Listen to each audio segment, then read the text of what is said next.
It is every parent's worst nightmare. You take your eyes off your child for a moment, maybe two, and when you turn around, they have vanished. Fortunately, thanks to technological advances and improved search methods, most of these children come home. But when 2-year-old DeOrr Kunz Jr. went missing in the summer of 2015 from a campground in Utah, he vanished without a trace, literally. A thorough search using police dogs, divers, helicopters, and hundreds of people on foot could not retrieve one trace of little DeOrr. It was as if he had never been there at all. Some wonder if he could have fallen victim to one of the hungry wild animals that prowl the remote wilderness. Others believe he could have been abducted by a stranger with dark intentions. But many wonder if what actually happened is much more dark and nefarious than an animal attack or even a targeted kidnapping.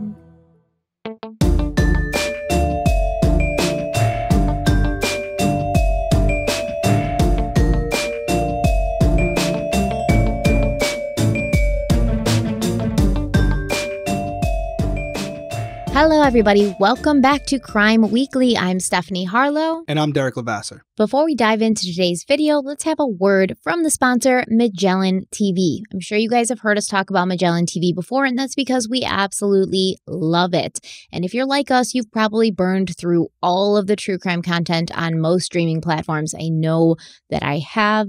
But now that's where Magellan TV comes in because there's so much on there for you to enjoy. Magellan TV is a documentary streaming service founded by filmmakers, and they have more true crime documentaries than any other platform, and they cover cases I've never even heard of. There's 15 to 20 hours of new content added each week, so you'll never run out of something to watch. In fact, it's my favorite thing to go into the What's New app or the What's New area and see which new documentaries they've added, and I always get super pumped, and then I add stuff to my queue, and then I have to watch it.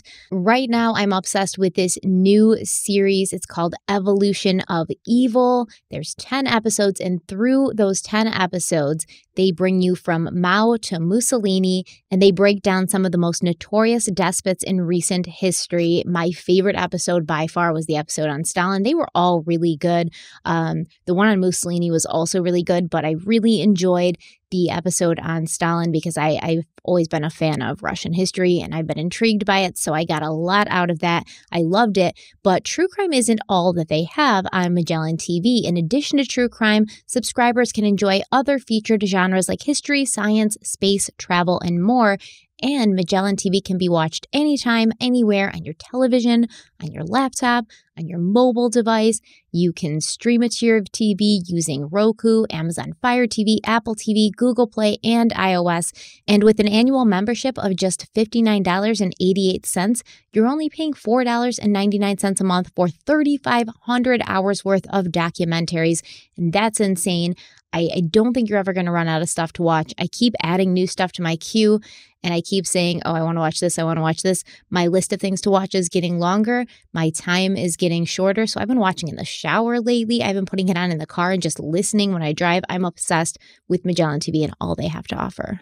Yeah, we love Magellan TV. We've been talking about them for a long time. They've been supporting us since almost the beginning. So if you want to support them, check out Magellan. All you got to do is click the link in the description below and you'll get 1 month for free. You can't really beat that. Try it out. See what you think. We want to thank Magellan TV for sponsoring this week's episode. Let's dive into the case. All right, so today we are covering the DeOrr Kunz Jr. case, and I'm so excited.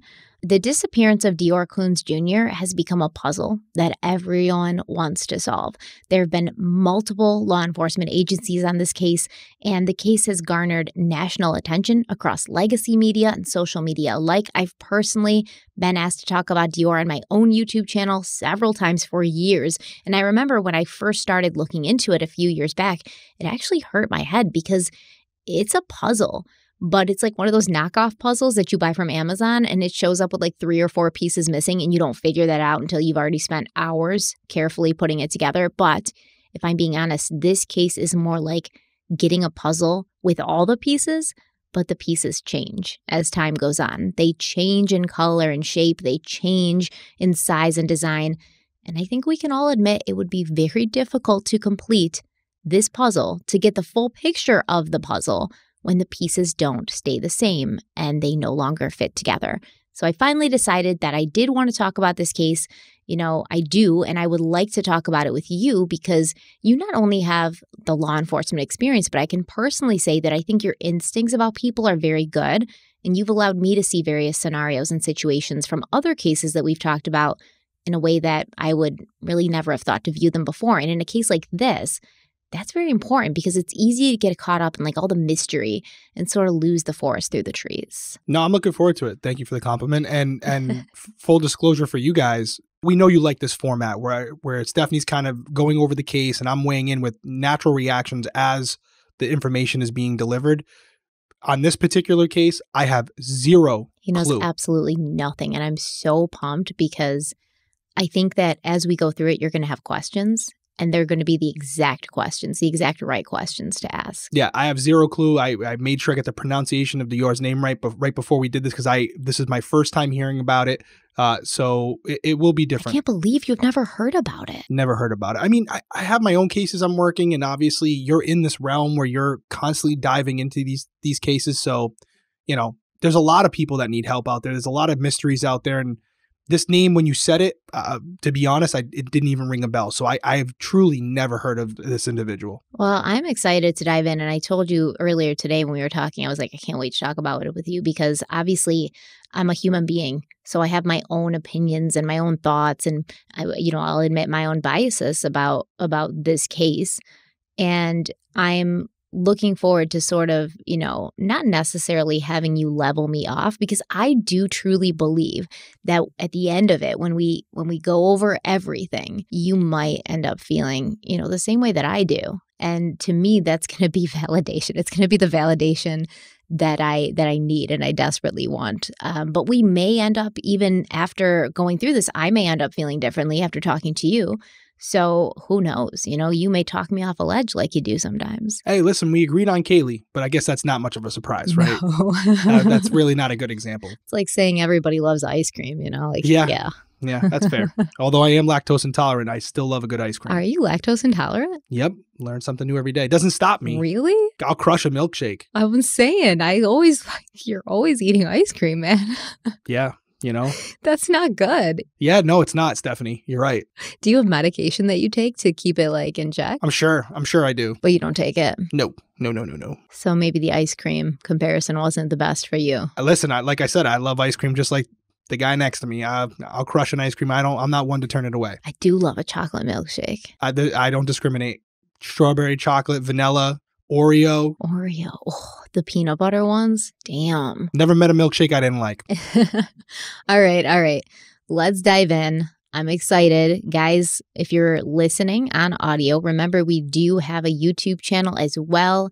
We're going to be going over a lot of clips in, from the case and from news articles and from interviews and things. So they are going to be, you're going to be able to hear them. But I think a lot of times it's also important to see the people as they're talking. So after you listen to this, if you want to head over to YouTube, the episode will be up, probably five days from now. The episode on YouTube will be out next Wednesday for once we get approved by YouTube. For patrons, it'll be out on Sunday. Yeah. So if you go over after you've listened to this and you want to see these interviews in person and you want to kind of get a better understanding, also there's going to be footage of the campsite and things. You can check that out. Or if you just want to go over to YouTube and subscribe and give us a shout out and also let us know what you think about this case in the comments, because that's not, easy to do on podcast listening platforms. So go ahead and do that and let's dive in. DeOrr Kunz Jr. was an adorable 2-year-old boy with sandy blonde hair, blue eyes, and one of those cute little baby smiles that makes you wonder how anyone could ever be mad at him or tell him no. He just had the adorable, most adorable little squishy face. He was born on December 30th, 2012 in Idaho Falls, Idaho. And despite his young age, DeOrr seemed to be a child that was filled with personality. He was always happy, always trying to make other people happy by dancing around and making silly faces. His mother, Jessica Mitchell, would say that he was just starting to get to that fun age where he was becoming more engaged with the world around him, and she and DeOrr's father, Vernal, had started teaching their son how to ride his little tricycle. DeOrr was also very close to his parents, especially his mother. Jessica said that she was with him every single day, and he was her best friend, and others described DeOrr as being very attached to Jessica, with his grandmother Tina saying, quote, "You could sit him in his room and he would be content as long as his mommy was nearby. Even at my house, if his mom had to go to the store, it was tough for him," end quote. According to Jessica Mitchell, DeOrr also loved being outside, going on adventures, and he especially loved camping. So when his family planned a camping trip to the Salmon Chalice National Forest, about 120 miles away from Idaho Falls, little DeOrr was very excited to be included. Besides DeOrr Jr., 4 other people would be going along on the camping trip. His mother, Jessica Mitchell, who was 26 years old in 2015, his father, Vernal DeOrr Kunz, who was also 26 years old. Jessica and Vernal were not married at the time. They were engaged to be married, but they weren't married at that moment. Also on the trip was Jessica's 76-year-old grandfather. His name was Robert Walton, and Jessica had been his primary caregiver for the last 6 months as his health was not doing well, and Bob was on oxygen at the time. Bob had also invited along a friend of his, 35-year-old Isaac Rainwand. Although Bob and Isaac had known each other for 5 years, this would be the first time that Isaac had ever met Jessica, Vernal, or little DeOrr. And as I said, this is a tough case to cover, and the reason for that is because the stories of those involved do a lot of changing and evolving. When I say stories, I don't just mean what was told to law enforcement, but what was told to the media in the days, weeks, months, and years following DeOrr's disappearance, as well as what was told to 2 separate private investigators who were brought onto this case by the family. The 2 media outlets that covered this case the most extensively were KTVB out of Boise, Idaho, and East Idaho News, specifically Nate Eaton, who is best known for his extensive coverage during the Lori Vallow and Chad Daybell saga that occurred a few years ago. And I actually saw Nate Eaton discuss DeOrr's case at CrimeCon last year. Was it like last summer already? It's been a whole year. Yeah, it's coming up quick. We got CrimeCon 22 coming up in a couple months. Yeah, and Nate Eden talked about DeOrr's case on stage. I made sure that I was there because, like I said, this case is fascinating to me. And Nate's been on it pretty much since the beginning, and he was actually the first person to interview DeOrr's parents, Jessica and Vernal, just a few days after their son went missing. The first time we go through the timeline, I'm going to be telling you the official narrative that is the most often reported, that was initially reported. So the family decided at the last minute to go on a camping trip to the Timber Creek campground, which is located about 10 miles from DeOrr, Idaho in Lemhi County. There's a few things you need to understand about this area. First of all, it's incredibly remote. Lemhi County in general is very mountainous and rugged. There aren't a lot of paved roads, and the town of DeOrr looks as if it's been frozen in time for the last 100 years. There's no shopping malls, no trendy restaurants. There's not even a Walmart. Now, from DeOrr, you would drive like an additional, 30 to 45 minutes to reach the Timber Creek campground, and most of that would be on an unpaved, very rocky road. Now, those who have traveled this road claim that a normal vehicle, like a car, a sedan, it wouldn't make it. You'd have to be driving a sports utility vehicle or a 4-wheel truck. And there's only one road that leads into or out of the campground. A quick question for you here, because you're kind of given all the context, right? For everybody who doesn't know this case, people like me. And whenever you start these cases, I try to write down as fast as I can all the names, all the players in the case, because I'm sure many of them are going to come up later. And so, we have the obvious players, mom, dad, grandma, grandpa. You said something about Bob. He's grandpa, right? Bob Walton. Isn't that funny? Like the Waltons. But you said his health was declining. He was in rough shape at this point, right? Yes, very. So why the need for a friend, Isaac? Because I feel like Isaac's going to come into the equation later, because it's weird that he's there. Maybe not, but why did he come? So we'll get deeper into it later, but I'm going to set a little stage for you. It seemed like Isaac they used to live in the same neighborhood, Bob and Isaac. So Isaac would come over, because there's a big age difference, right? Like Bob's in his 70s, Isaac's in his 30s. Right, which is, I'm like, why is he there? How does he fit in? So there is some speculation that Isaac may have some mental issues going on. And you can see, in certain interviews, he seems very innocent. He seems very naive. He seems very easily pliable, sort of, like he has a young mind. And it looks like they lived in the same neighborhood for a while, Bob and Isaac. Isaac would come over and do some like weeding for Bob and like help him out, odd jobs, things like that. And the two kind of just, I guess, became friends, and they'd go like fishing together. And, like I said, we'll get into it more, but Bob said at one point, like, he would bring Isaac with him on these things because at his age, it's nice to have someone there if you like keel over, So I guess somebody there to help out if he needs it. He's an older guy, but he still wants to be active. He still wants to be on the move. And Isaac was there just as like a helper / friend, I guess. A caregiver a little bit, like a unpaid caregiver. Okay, that makes sense. Yeah, an unpaid caregiver. Exactly. Basically, yeah. But someone who could help him if there's a, tough terrain. I get it. I just wanted to see if there was anything else that we weren't hitting that would explain why this gentleman was there, but it sounds pretty innocent at this point. So that was all I had. So we're going to play a quick clip, and this is of Nate Eaton actually driving that very rocky, very rough road that I was talking about. And we're getting bounced all over the place. You can see that it is not paved. There's rocks everywhere, and you would really need to be in an all-terrain vehicle or an SUV to even get to where the family was camping. So the camping site itself is very basic. I'm not a camper to begin with. I don't like camping. No.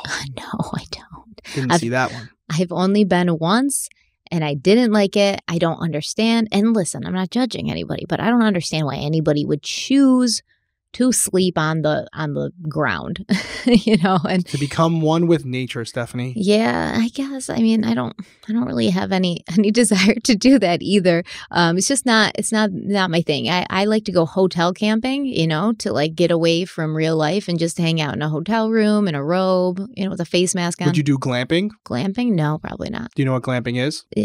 Like you're outside fancy camping, but you're still outside where like bugs are. You're outside, but there are bathrooms, there's showers, bugs. There's like a cabin, like, yeah, I mean, bugs are everywhere. So that would be a thing in the woods. Okay, so it's a no.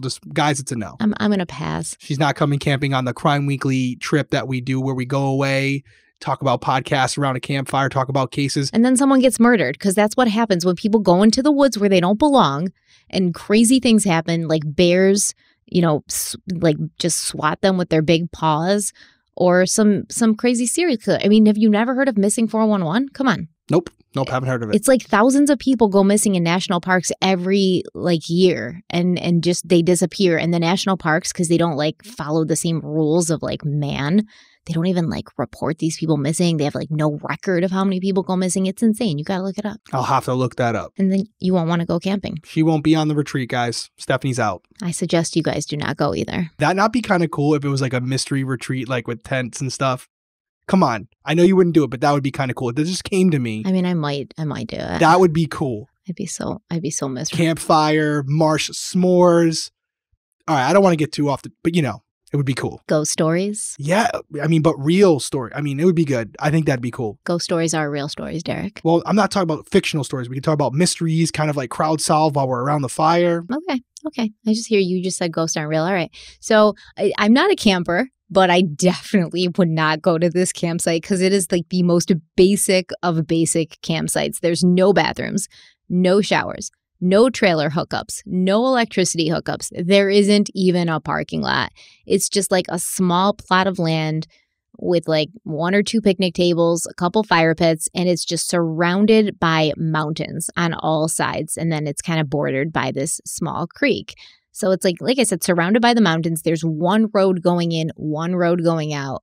That's it. And I mean, it's the kind of place you go if you really want to be off the grid. There's really no people around. The cell phone service is spotty at best. You got to really you're really roughing it. You can't even go out there in like a normal car. So it's pretty much they're saying like, we don't want you here if you don't have 4-wheel drive. And that's odd because Vernal told People magazine like several years later that he hated camping. So for someone who hates camping, that was a strange spot to choose. Now, there were 2 different reasons given for this last-minute camping trip. Initially, Vernal had claimed that the trip was planned to celebrate his fiancée Jessica holding a steady job. And in an interview with a private investigator, he said, quote, "Jessica is not known to keep a job long. And the fact that she even had this one for 6 months was because of Bob, and she enjoyed taking care of him. End quote. But Jessica's mother and Bob's daughter, Tina, she claimed that the trip had been a way for Bob to relive his days of camping when he was younger. Tina said that Bob had always talked about his good memories of Timber Creek, and he'd brought her there when she was a kid, and now that he was getting older and sicker, he wanted to bring his granddaughter, Jessica, there. Tina said that the plans moved forward so quickly because that was Bob's personality. That was how he was. When he decided he wanted to do something, he wanted to do it right away. So the trip had to be put together very quickly, and everyone sort of had to go along with it. Makes sense. I could see that happening. But, he kind of sees he's on the back nine and wants to, experience that with his granddaughter before, he gets too unable to do that. Yeah, and to be fair, this is often pointed out as one of the changing stories or like different people in the party having different stories, but they could have been there for both reasons, right? Like, true. Good point. Bob says, I want to take a camping trip. I want to bring you to a place I had a lot of fun when I was a kid, et cetera, et cetera. And, Jessica worked for him. The reason she had that job for 6 months was because of him. So it could have been a thing where they were like, yeah, and we'll celebrate, the fact that Jessica's held onto a job for half a year. This is going to be great. Like, we'll kill two birds with one stone kind of thing, right? It could have been both reasons. Yeah, seems innocent. So the group left Idaho Falls in 2 vehicles. They were following each other. Little DeOrr drove with his mother and father, and Bob drove with his friend, Isaac Rainwand. They left around 6 p.m., and about an hour later, they stopped to fill a tire on Bob's camper with air. By 8:30 p.m., the group had arrived in Leadore, and they claimed they tried to eat at the Silver Dollar restaurant, but it was closed. So instead, they headed over to the Stage Stop convenience store to get some snacks and supplies before making the rough and rugged trip out to the campsite. They arrived at Timber Creek as it was getting dark, most likely just after 9 p.m., and according to Isaac Rainwand, he helped start a fire, and then everyone went to bed because it was so late. Now, this is another thing. This is something that I just kind of noticed over the last couple of days as I was listening to interviews. The normal time that they give, like when Isaac Rainwand was asked, what time did you guys get there? He said, it was dark. And sometimes he would say, like, it was getting dark. But when Nate Eaton talked about it at CrimeCon, he said they didn't get there till midnight, which is confusing because the normal narrative, like the initial story, was that they got there around like 9:30. As it was getting dark, it was late, and they went to bed. So I'm not sure if he just misspoke or, what, because he has been in close contact with the family, and he was the first person to interview them, and he interviewed like everybody on this case. So I wonder what that was about. That's a big discrepancy. It's a big discrepancy, right? That's a big window. And my initial thought, without doing any research into it myself, would be that Nate might be wrong. I would like to think they wouldn't be off by, 3 or 4 hours. 3 hours. Yeah. Yeah. But also, on the other hand, it could be that their time changed as they spoke to other people because they were trying to still figure it out. There's a lot that can be taken from it. But, it's whenever you have someone who is there, give a time. If they're to believed to be innocent and not, guilty of anything, they would have no reason to lie. But that is a big window. 3 hours is a big time window where you have to wonder, why is it so far off? Yeah, and they left Idaho Falls at 6, right? So it's not going to take 6 hours. Would you say 45 minutes? No, 45 minutes from Leadore to the campsite, about an hour and a half from Idaho Falls to Leadore. They had to stop for the tire. But that's not 6 hours. No. So it does seem like it would be more in line with 9. Yes. So they started a fire and then they went to bed, which I also don't get. Why would you start a fire right before you go to bed? Is that a camping thing? Do you just leave the fire burning all night for like warmth or something? No, you should never leave a fire unattended. That's from my old days as a Boy Scout. No, I'm kidding. I don't know. No, is it really? Like, do you not leave the fire? It feels dangerous, right? I would never leave a fire unattended because what if it, usually I'm in like the tire iron where you have like the fire inside the metal ring. Yeah. But I always get concerned like a piece of wood could fall out, catch the grass. And so, you don't want to be, waking up in a burning tent. Or be responsible for a wildfire. A forest fire. Like Smokey the Bear always warned us about. Well, you think about it, a lot of these fires that take out entire communities are because of some idiot in the woods who causes a small fire, and it's so dry and hot out there, it spreads quickly. So I think that is a little odd. Maybe could it be a little bit of confusion on that far? Maybe they had a fire for a little bit and then they put it out before bed? Am I jumping ahead here? Like, so the way they made it seem is that they didn't even have time to like set up the campsite. You know, they didn't have time to like set the tents up or anything like that. So I don't understand, if you don't have time to like set the tents up, why are you making a fire? Maybe for light, so they could like get around and move around, I guess. That's possible. So from my experience on one of my favorite shows, I would tell you that on Naked and Afraid, they always have a fire, but someone's watching it all night. But the reason you do it is to create some smoke, which sometimes causes mosquitoes to stay away. And then also you would put that in an area where it would scare away larger animals, because obviously they're afraid of fire. So it kind of protects you. But in a campground setting, I don't know how advantageous that would be. That's a very like open, like very wild campground area, though. Yeah, I don't know if one little fire in the middle is going to protect you. So I don't have an answer for it. But Naked and Afraid never lies. So they do keep fires going all night. But again, someone's monitoring it. Naked and Afraid, they can't lie. They have nothing to hide. They have no way to hide it. One of the best shows on TV, but that's a side note. Can you imagine? I don't want to go camping, and I certainly do not want to go camping completely naked. Too many things can crawl and spaces. No. I don't know. These people are brave. Insane. Which is why I love the show. Which is why I love it, because they're hardcore too. Yeah. Different level. So Isaac slept in a tent. I guess he was able to like put one tent up so he could sleep in it. Bob slept in his camper, and DeOrr Jr. and his parents slept in the back of Bob's blue Blazer. The next morning, when they all woke up, they shared a breakfast of eggs, sausage, and hash browns. Oh, it sounds so good right now. So good. Right? And Isaac remembered DeOrr being there as they ate. DeOrr was wearing his favorite shoes, a pair of cowboy boots that were at least 2 sizes too big for him, and Isaac said he was clumping around the campsite. Isaac said, quote, he was playing and trying to throw stuff in the fire. His dad got after him for it, but he was just like a normal 2-year-old, end quote. At some point that morning, around 10:30 a.m. or 11 a.m., Jessica claims that she unexpectedly got her period, and she told Vernal that they needed to go into town so that she could get feminine products. This is like suspicious to me because, listen, as a woman, you do not unexpectedly get your period, okay? Now, there could have been a medical issue there. There could have been something going on. But if there is, she hasn't said. I like to think that adult women typically keep track of these things because, so much can go wrong. You don't want to be out in the middle of nowhere like Jessica is and have that happen. It will attract the bears. It will. I mean, I'm in no position to debate you on this or talk, but I mean, is it possible that she might have thought it was going to be a day or two later, which I don't know how long they were planning on spending out at that campsite. It was just a long weekend, so a couple days, yeah. I mean, maybe she thought it might not be till Sunday. I could be okay and we'll be back heading to town. Is that possible, or am I speaking out of turn here? Everyone's different, okay? Everyone's different. But I will tell you, if I think that it's coming in like a 7-day period and I'm leaving the house, I'm going to be prepared because I don't want to be caught unawares. Okay. Yeah. And like I said, it could be a medical thing. It could be something going on.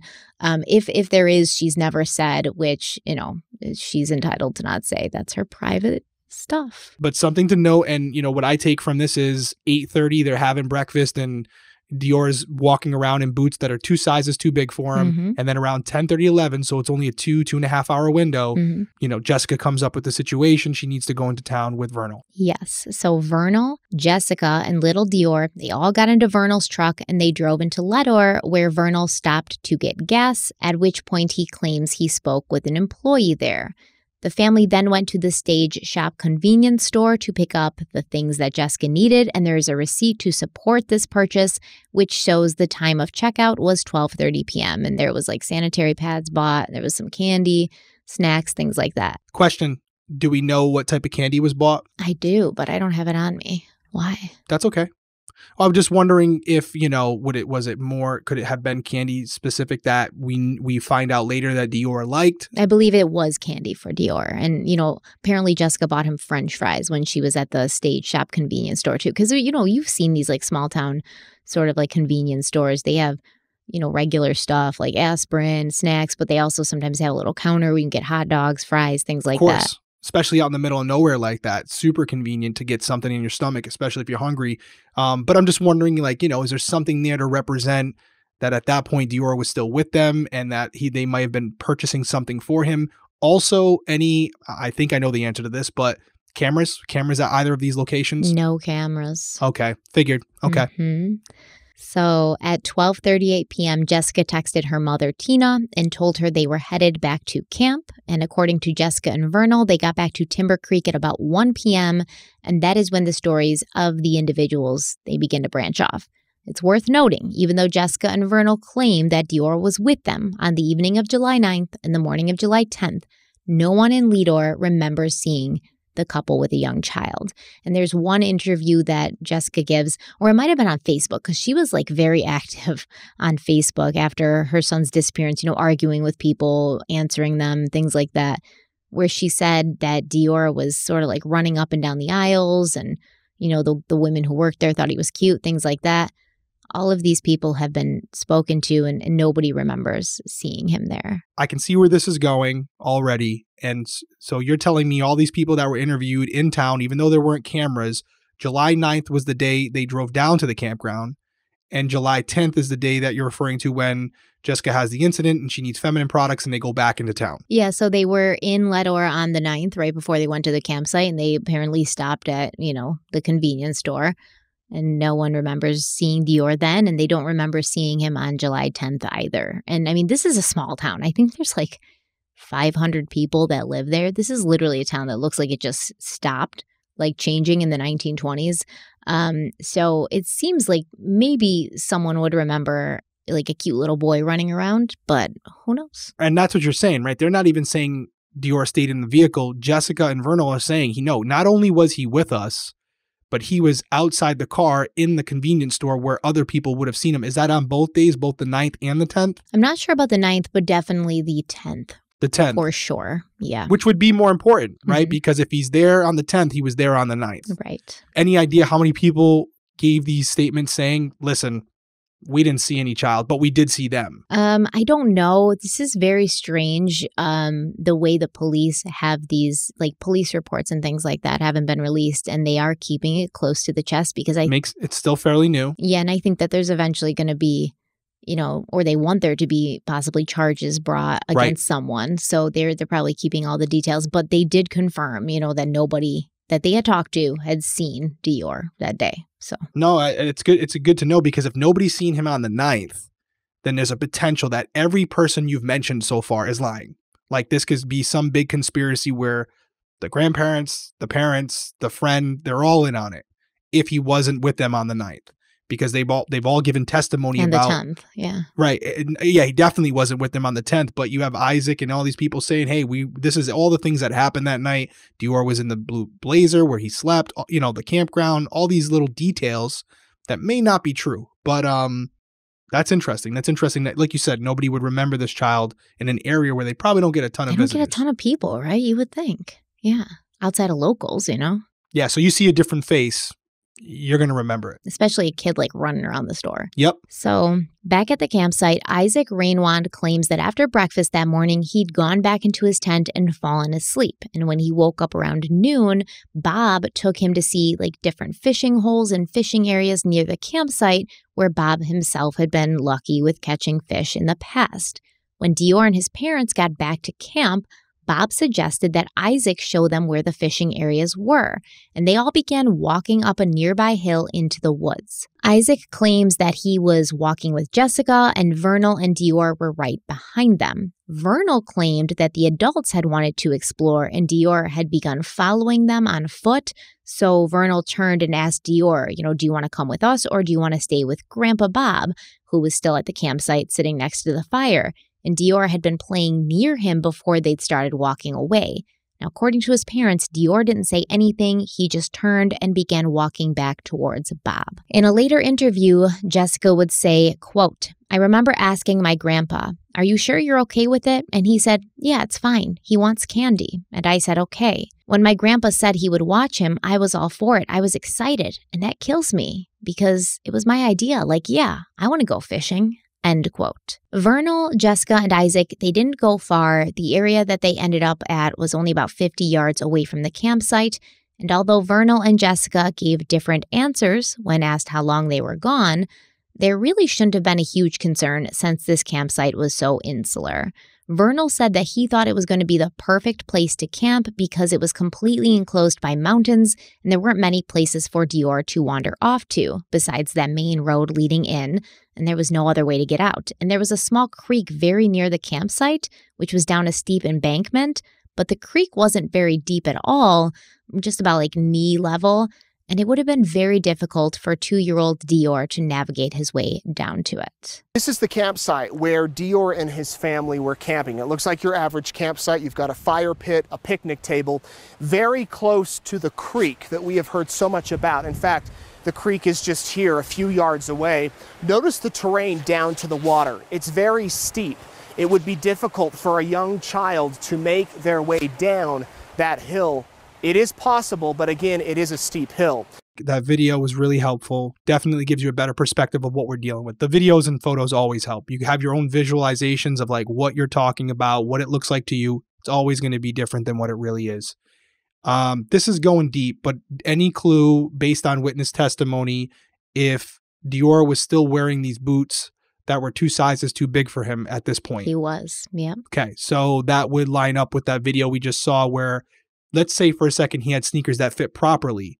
That would still be a very difficult hill for a small child to go down, and not fall and then also get back up. Yeah, a 2-year-old. A 2-year-old, Yeah. now add in the fact that they had boots on that clearly didn't fit them and they, as you described earlier, clunking around in them, just walking on flat ground.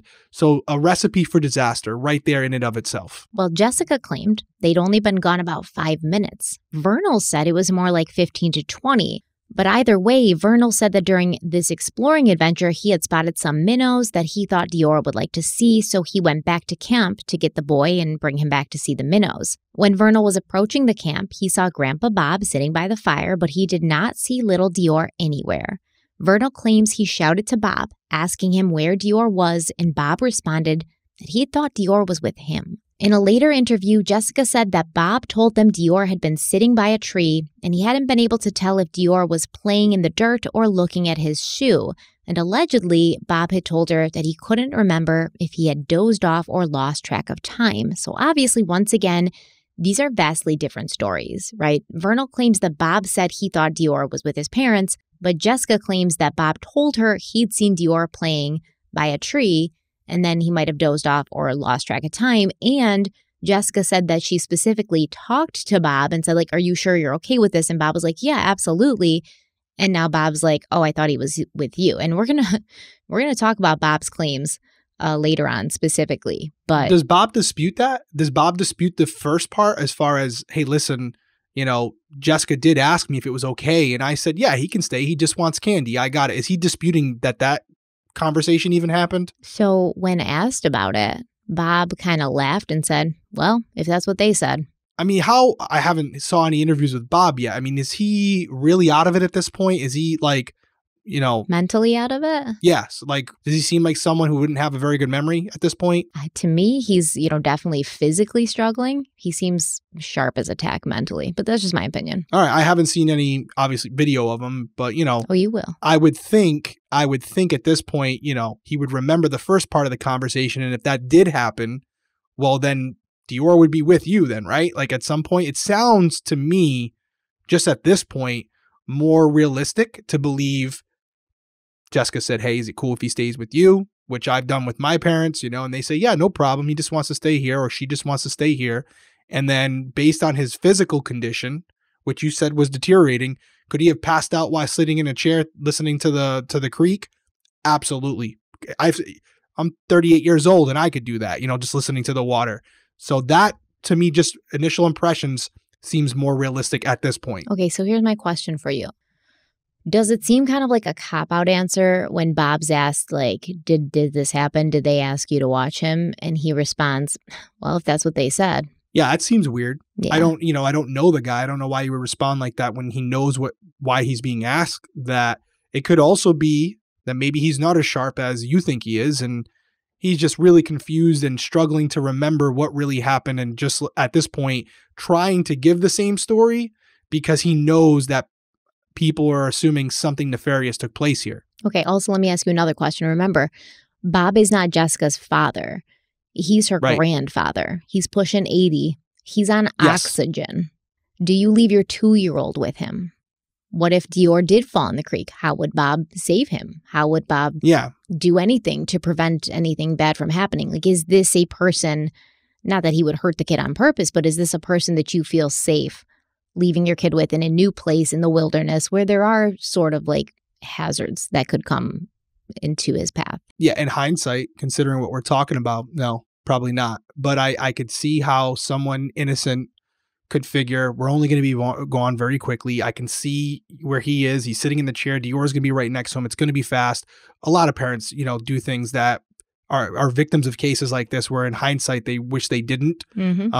So no, I get it. But I think they figured there's going to be a short time. What could happen? Right? That's what they all say. You know, what could happen? Yeah, that's absolutely true. I mean, not everybody is as paranoid as I am. As you. And I think you would, if you were in the moment, you're like, it's literally 5 minutes away. No, I would not. No. Okay, well, fair enough. Not with my 76-year-old or 78-year-old grandpa who's on oxygen, because I'd be like, exactly that. I'd say, what if, because it's a 2-year-old, okay? Right. It's like a baby. Yeah, we're not talking about a teenager. Yeah, it's a baby, or even like an 8 or 9 or 10-year-old we're not talking about. It's a 2-year-old, So I would be like, absolutely not, because if my kid falls down this ravine into the creek, what the hell's Bob going to do? Like lug his oxygen tank, roll himself down the ravine into the creek and what? Like pull him out of the water? No, Bob's going to be screwed if that happens. Like those are the things that are coming through my head just on an everyday basis. So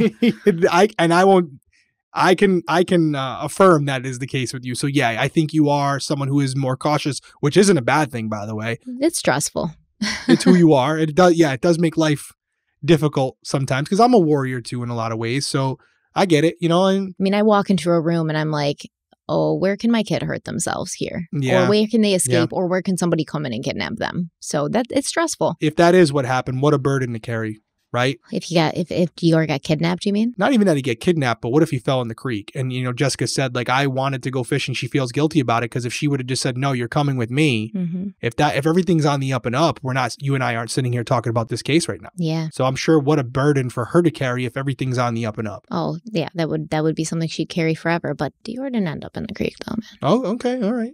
So when Jessica and Vernal sat down with Nate Eaton for their first interview, Vernal claimed that they immediately started looking for DeOrr, running around the campsite, checking vehicles, screaming his name, and they did this for about 20 minutes before they decided they needed to call the police. Vernal said that they knew it was not like DeOrr to wander off by himself. He did love to explore, but he was also very attached to his parents, and he did not typically leave their side, especially in a strange place that he didn't know well. And that checks out because kids too, Kids still have that insecure attachment when they're 2. They're still afraid of letting their parents out of their sight. They still have like this issue with object permanence. So that's very normal for a child at that age to not want to be away from his parents. When DeOrr went missing, he left behind 3 items that his parents claimed he never went anywhere without. The blanket that he had been brought home from the hospital in, his sippy cup, and his stuffed monkey. DeOrr's father, Vernal, told Nate Eaton, quote, all 3 have to be with him. He will trip over them if he has to, but they are going with him. And this is the first time since he's been born pretty much that he has been without these things. End quote. I'm just sitting here thinking about my own personal experiences, and maybe many people out there that are watching or listening can relate to this. I've had that moment. It's usually only for like 20 seconds, but you lose your kid for like 10 or 20 seconds and your life literally leaves your body. Yeah. And it's the worst feeling in the world. I've had it happen at like the Walmart or Target where you turn around and all of a sudden they took off to the next aisle and you didn't catch it. And I can't imagine what it's like to have that feeling. And then that sense of relief, only 10 seconds. I still want to cry as soon as I find them. But to have that feeling stick with you and get worse and get worse. And 20 minutes later, you're calling the police who are not right around the corner because you genuinely can't find your child. Like unimaginable to be in that situation. It happened to me at an indoor water park in Canada with Aiden once. So I'm in a different country at an indoor water park, right? And he was gone. Like it was exactly as I described it. Like he was there. I turned around. He was gone. And I was a crazy person. Like the people. How long did you not know where he was for? 4 minutes. But oh my God, even 4 minutes is the worst 4 minutes of my life because I was that's like a long freaking out. I was screaming. I was grabbing random strange kids and like turning them around because they had maybe the same color bathing suit that he had on. I was freaking out. People were looking at me like I was nuts, and I wanted to be like, "What are you looking at me like this for? Like if this was your kid, you would hopefully be acting this way, you know, and it was so stressful. Like the feeling like there's a balloon inflating in your stomach and you're just going to like throw up and die all at once. So it was awful. No, that's an absolute literal nightmare. Yes. So when DeOrr went missing, there were 2 calls placed to 911 on the afternoon of July 10th, 2015. According to Vernal and Jessica, they both called 911 that day, but Vernal, he was worried that he wouldn't get service on his cell phone and he didn't want to be cut off in the middle of trying to get help for his son. So he got in his truck and he began driving down the road. Per his written statement, Vernal said that he started driving down the road looking at his phone until he saw that he had 2 bars of 3G service. At that point, he was about 1.5 miles from the camp and he slammed on his brakes so he could call 911. He said that he told them his son was missing, but he couldn't remember the name of the place they were camping at. But the 911 dispatcher told him not to worry because they were already talking to Jessica. They had their location and help was on the way. Now, Jessica had placed her 911 call from the campsite, so apparently she got service. And we are going to play that 911 call for you right now. What's the address of your emergency? I'm actually camping in DeOrr, just outside of DeOrr. Uh-huh. My 2-year-old son, we can't find him. What's your name? Jessica Jessica who? Mitchell. How long has he been missing? About an hour. An hour? Yeah. Are you by water? Yes. Okay, stay on the phone with me, okay? Okay. I'm going to put you on hold. John? I need...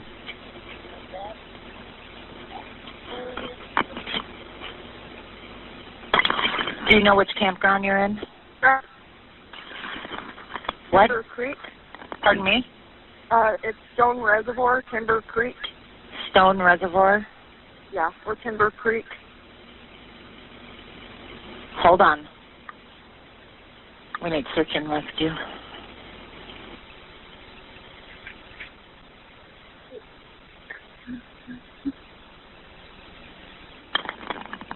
Jessica? Jessica? Yeah. What's your son's name? Or What is it? DeOrr. ORR. What's his first name? That's his first name. DeOrr. Oh. B-O-R-R? O-R. Just O-R-R? Okay. What is he wearing? He was wearing cowboy boots, a blue pair, like pajama pants, and a camel jacket. And he's got shaggy blonde hair. How tall is he? Hello? Yes, I'm not exactly sure how. He's about. Are you there? Yeah. Okay.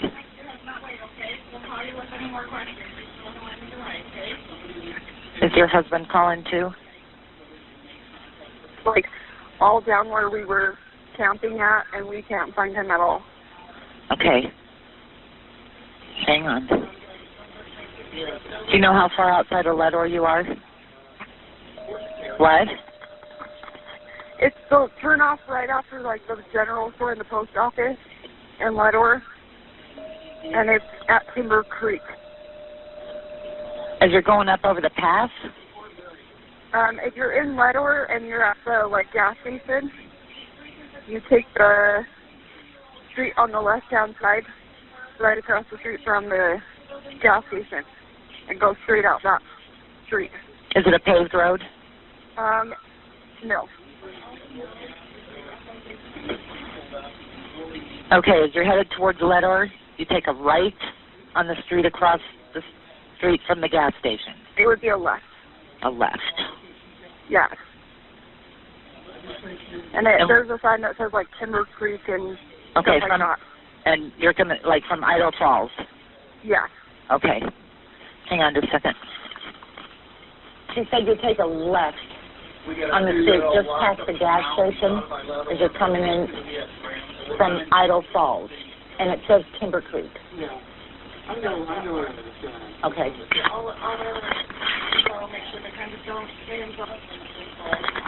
Okay, we need you to stay within cell service. We've got people going on the way. Thank you. Wait a minute.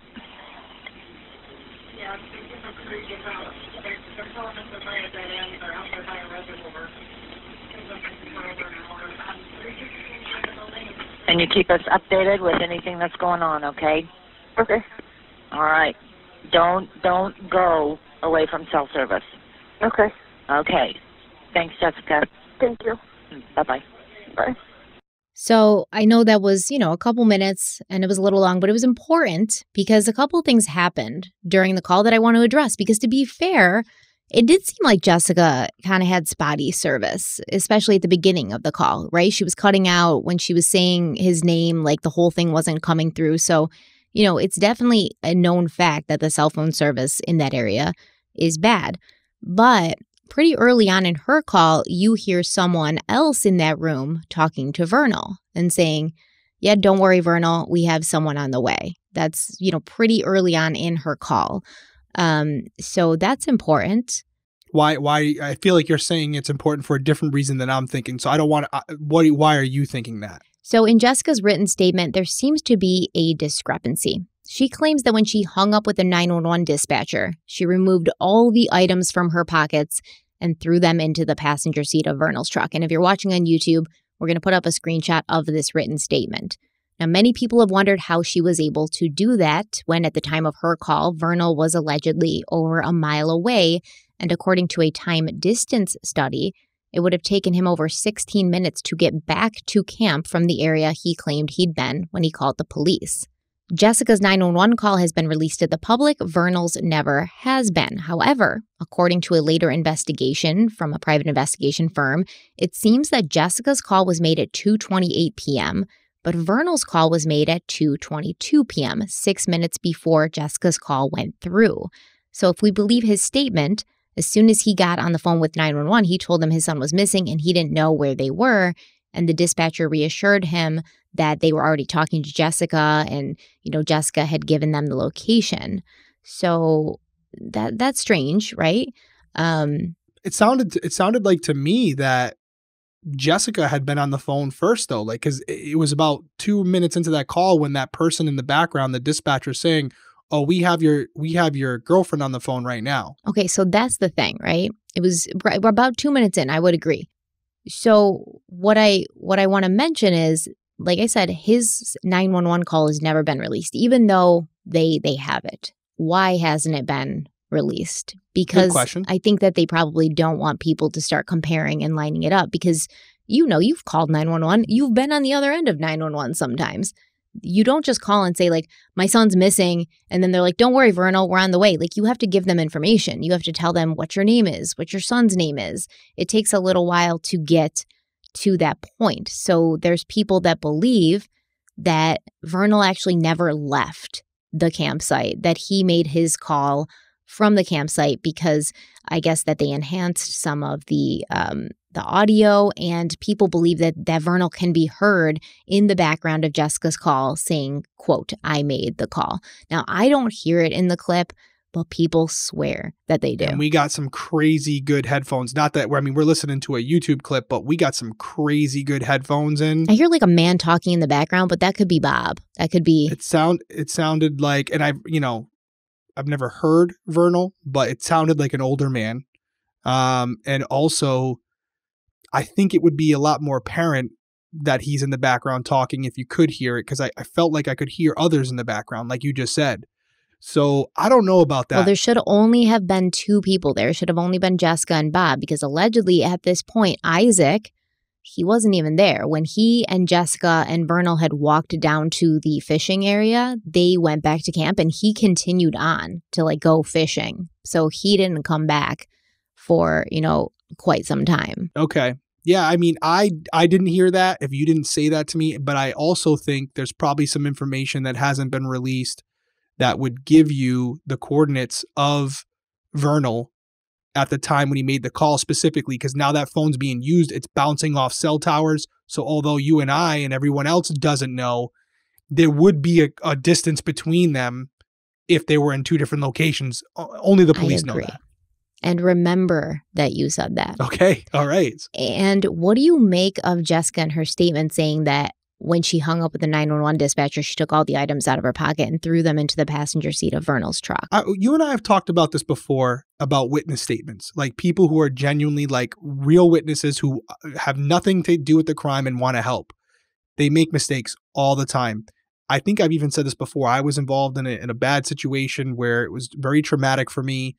And I had said, the lights were on in the situation.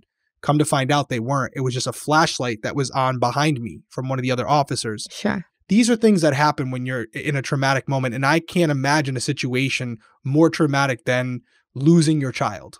And so I give her a little bit of a pass there. Again, we're very early in this case. I may feel completely different, but you're asking my feeling right now. And I think it's reasonable for her to mix up the order in which she did things because of what was taking place. Okay, so what do you make of both Vernal and Jessica during their 911 calls, their separate 911 calls, saying that little DeOrr had been missing for an hour, but later during their interview with Nate Eaton and to the police, Jessica and Vernal would claim that they had searched for their son frantically for only 20 minutes before calling the police? I remember you saying 20 minutes, and I remember her saying an hour on the phone, and that raised the eyebrow. It could be something. It could be nothing. And you and I were just talking about this. It was 4 minutes when you lost Aiden. How long did it feel? There wasn't even like a sense of time, honestly. My point is, I know when it happened with me, I've lost my child for like 30 seconds and it felt like 30 minutes. Actually, thinking about it, it almost felt sped up. It felt like it was like this manic state where like everything was like moving in like a blur around me. I couldn't focus. So I wouldn't even be able to tell you. But I do know it was only about 4 minutes because... Only 4 minutes. Yeah. Because later my husband was like, yo, it was only like under 5 minutes. What's your problem? And I was like, shut up. No, I mean, everybody's different. The situation when I was in, it felt like time stopped. And if we're to believe this call happened while she's realizing I can't find my son, the understanding of time at that point might have escaped her and it might have felt longer. So they both had this misunderstanding of time to the exact same time of an hour? Well, you're telling me that Vernal's time was 911 was never released, him saying an hour, right? Yes, correct. But they did say that he said an hour, and you can see it in his written statement as well. Okay. Yeah, I mean, initially I could see how that would be the case, but I also hear what you're saying. Was the hour wrong, or was what they said when they said they looked for about 20 minutes and couldn't find him wrong? I'm going off what you're telling me. Something's wrong, right? The math doesn't line up that they were only gone. Jessica said 5 minutes. Vernal said how long? 15 to 20. 15 to 20. And then they were looking for him for about 20 minutes. That at max is only 45 minutes. Yeah, if you go by his timeline. And I'm thinking that if they were doing this, they might have been going off the fact that, like, listen, we said, hey, Bob, he's staying with you. We were gone about 15, 20 minutes. Let's assume the worst, that he never got to Bob. Mm-hmm. So that's already 20 minutes he's been missing. Now we've been searching for 20, 25 minutes. We're at 45 right there. So, you round up and say it's an hour to also put a sense of urgency on law enforcement that he's been missing for over an hour now. Get here as fast as you can. This is serious. And it could have been something where he actually was missing for an hour, but then they're like, that kind of looks bad, So that's a long time, yeah. Let's say 20 minutes when we interview with Nate Eaton, And I feel like you're going to hit me with some curveballs here. It can't be this straightforward. So I know you're asking me these questions and going to have some stuff that you hit me with later that's going to contradict it like crazy. But I'm going down that road with you because as someone of an outsider, those are the obvious answers for me, which I think is why you're asking me, because you know what I'm going to say. So when DeOrr vanished, he was wearing his cowboy boots, blue pajama pants, and a camo jacket. And his parents didn't necessarily say that he had gone missing with one of his Hot Wheel cars, but they did say that this toy was missing from the campsite, so it was kind of inferred. Authorities were at the Timber Creek campsite by 3:45 p.m. and a massive search began. The obvious area of concern was the shallow creek down the embankment from the campsite. It wasn't that deep, but DeOrr was only 2 years old, and young children can drown in only 2 inches of water. The Lehigh County Sheriff's Office and search and rescue teams pulled out all the stops, and initially they were hopeful because according to the parents, they'd only taken their eyes off of DeOrr for such a short window of time. So if the child had wandered off, he wouldn't have been able to get far. They brought in both scent dogs and cadaver dogs. They had helicopters with infrared and boats with side-scan sonar attached. They had volunteers on foot, on ATVs, and on horseback. And they performed grid searches through a 2.5-mile radius around the campsite. And they even had divers come in to search the creek and the reservoir that it led to, but there was absolutely no sign of DeOrr. Not an article of his clothing, not one of his cowboy boots, which were so big on him that he had trouble walking in them, no little toys, no blood, nothing.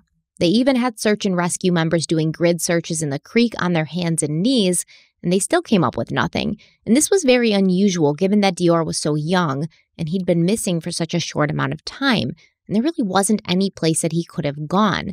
You'd think with such a massive search, if he'd wandered off, he would have been found. If he'd tumbled down the embankment leading to the creek, he would have been found. As far as this area, and you may be getting to this later, but what's animal activity like up there? Bears? What are we looking at? We will get to it later. There is animal activity. There's wild animals, but... Large animals, though? Like, are we talking bears and stuff? Yeah.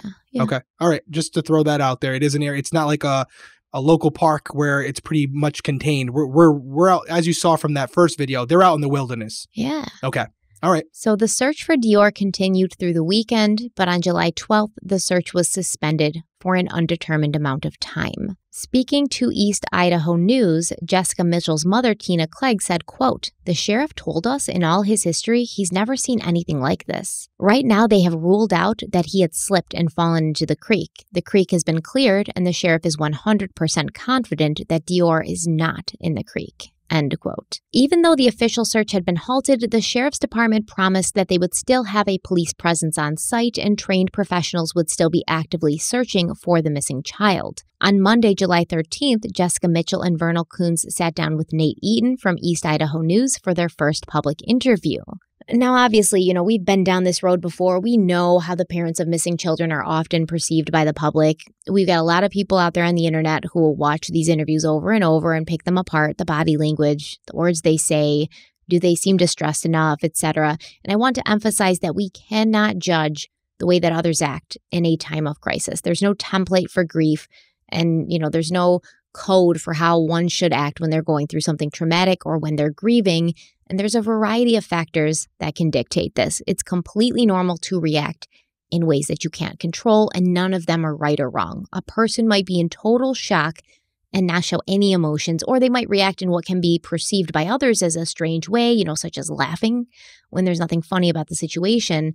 But we are here to talk about the disappearance of a 2-year-old boy, so it is worth mentioning certain moments in the interview that some people have found to be odd considering the situation. I'm so glad you said all that, because I know that people get very passionate about these cases, and they, as humans, we want to know the truth. We want to know what happened, especially when it involves a child. Yeah.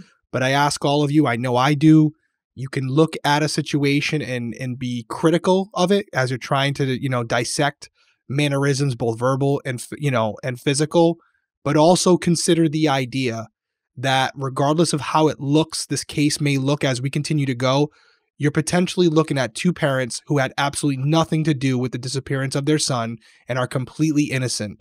And I always think it's better to proceed through that lens than the opposite, because imagine being accused absolutely, or being considered responsible for the death of your child when you had absolutely nothing to do with it. I mean, it couldn't be much worse. So if you're looking at it that way and still being inquisitive, there's nothing wrong with it, but don't start on the other angle, because we truly don't know. And Stephanie has said multiple times, this is a mystery right now. We don't know what happened to DeOrr, so treat it that way. Well, the full unedited interview is just over 15 minutes long. Vernal Kunz does most of the talking while a very distraught-looking Jessica sits next to him, clutching DeOrr's favorite blanket. Now, people have brought up that for a good 7 minutes of this interview, Vernal basically acted as like a hype man for the Lehigh County Sheriff's Office and the Salmon Search and Rescue, which I personally think is nice. It's nice to recognize the people who have put their lives on hold to help you through a crisis. But I do have to admit, I find it a bit strange that he spent so much time giving them their flowers, because you would think that like the main goal with this first interview would to be like to get the word out and have the general public be on the lookout for your missing son. So it feels like raising awareness for the disappearance, talking about DeOrr, talking about what he liked, what he didn't like, you know, was he shy around people? What's his vocabulary like? Does he know his name? Does he know his parents' phone numbers? Things like that. That would be, the main goal of the conversation. So I'm going to play a clip of a couple points from this interview, and then we'll discuss. So we decided to call search and rescue, and that's when I drove down. She tried getting a signal out. As soon as I got a hold of them, they told me that she was on the other line with them, and they had our location, and they were on our way. They were amazing. They are amazing, and they still continue to be. Lemhi County Sheriff and Salmon Search and Rescue, you could not ask for a better group of people, volunteers and search and rescue, and just everybody. You couldn't ask for better people. So sincere, so concerned, and everybody was so emotionally attached to this, as anybody would be of a 2-year-old. He's pretty small for his age, but he moves pretty good, and that was our concern. He was right with us. Where it's at is, I thought it would be perfect to go camping there because it's enclosed by walls of mountains, and there's not much space around there that he could go. And our biggest concern was the creek, which was knee deep, few feet wide, but he's a little guy. They finally, yesterday, we were able to put that to rest, and Lemhi County Sheriff, Sheriff Dave, and the rest of the sheriffs have put out that they assured me there is 100% chance that he is not anywhere in that water, around that water. They have torn that creek upside down and in and out. Divers have gone through, wetsuits, along with the helicopter. That was the world's most advanced search and rescue helicopter, volunteered out of Montana. And those guys were just amazing. The accuracy they had with the night vision ability it has and the heat range it can see. They were, the one guy, I can't remember his name. I've met so many people, so many good people, but his own safety, he was more or less, he was strapped in and he was on the side of that helicopter looking, and he was looking down. I remember them telling me that they asked the search and rescue to go look over because there was an orange insect repellent can, they think, by the bank, and they were dead on. That's what it was. That's how accurate these guys are. They thought it might have been like a part of a shoe or something, but they said, go check that out. These guys search miles. So the mile radius they have it is a very rocky terrain. It is very open, but it's not, the helicopter that is used to back very deep Montana. It is designed for a lot worse situations than this, and there was not a trace of my son found. There still isn't, but the search is on. That's the hearsay of things has kind of gotten way out of hand. The search is so far has been put on that has been suspended, and that is not entirely sure or true. Sheriff Dave of Lemhi County, I just spoke with him on the phone this morning. He has got horseback riders and trackers up there right now, and very, very advanced professionals. I'll be going up and I've just come down to get any resource I can get to go back up today. What questions did you guys have? Tell us a little bit about, first of all, how are you guys holding up? I know a lot of people are praying for you. They're concerned. Friends and family, and hoping to be strong for him. The support around us is what's, I know, keeping me together, because if we didn't have all of our family, the minute I called my mom and she was up there in a matter of hours, and same with the rest of our family, they were just up there around us. Luckily, a few phone calls is all it took at first. And we had, just as Sheriff Davis said in the news, there was 175 plus people up there in the grid searches, volunteers, professionals, and anybody I called. The service up there is very here, there. It's camping, you know. We're trying to hold up the best we can, but we have hope is the thing. Hope is what keeps it going. Hope is because the search is not over. Search is not done. We will find him. no matter what. You were in the truck, so was it you that first realized, oh no, DeOrr's not here? No, we both did. No, we both did. After 20 minutes of up and down the creek and up and around the camp, and he wasn't there, that's when I got in my pickup truck and drove down the road to try and get some service. Yeah, especially after screaming his name. We have nicknames for him. No sound of him. This little boy crying. is not. He's a goer and a mover, but he's not. He does not go away from his parents. He does not. Yeah, he's very attached to us. So this is very unusual. Very, very unusual, sir. So what did you think about the parents and their demeanor and what they said? I just think it was great that you gave that disclaimer because I think that's what I take out of it. Mm-hmm. I mean, I wish I could have like more. The only thing I'll say, because someone out there might call me on it, there have been some studies that suggest that when you're looking down to the right, you're creating a memory as opposed to remembering it. And when you're looking to the left, that's a logical side of your brain. However, what do I always say? Baseline. This person, Vernal, might talk like this all the time where he's looking off, thinking about what he's going to say before he says it. He's definitely a talker. That's one thing we can get out of this. I guarantee you this guy is someone who doesn't shut up whenever he's excited about a conversation or passionate about something. He couldn't even breathe before he's like, what questions do you have for me? He just like wanted to keep going. That could be anxiety. That could be nerves. He's not someone who's in front of a camera a lot. I got a sense of hope where they felt like it was almost a sense of relief that he wasn't found in the creek and that maybe he could still be scared, hiding behind something and still alive and well. And they were almost like happy to not find his body along that creek. So that was kind of my takeaway from it. But what do you think? Are you feeling differently? Did you think at certain points when he was going on and on about like the equipment, the advanced technology, that she kind of looked over at him at points and she was like, what the fuck are you doing? Like, what are you talking about?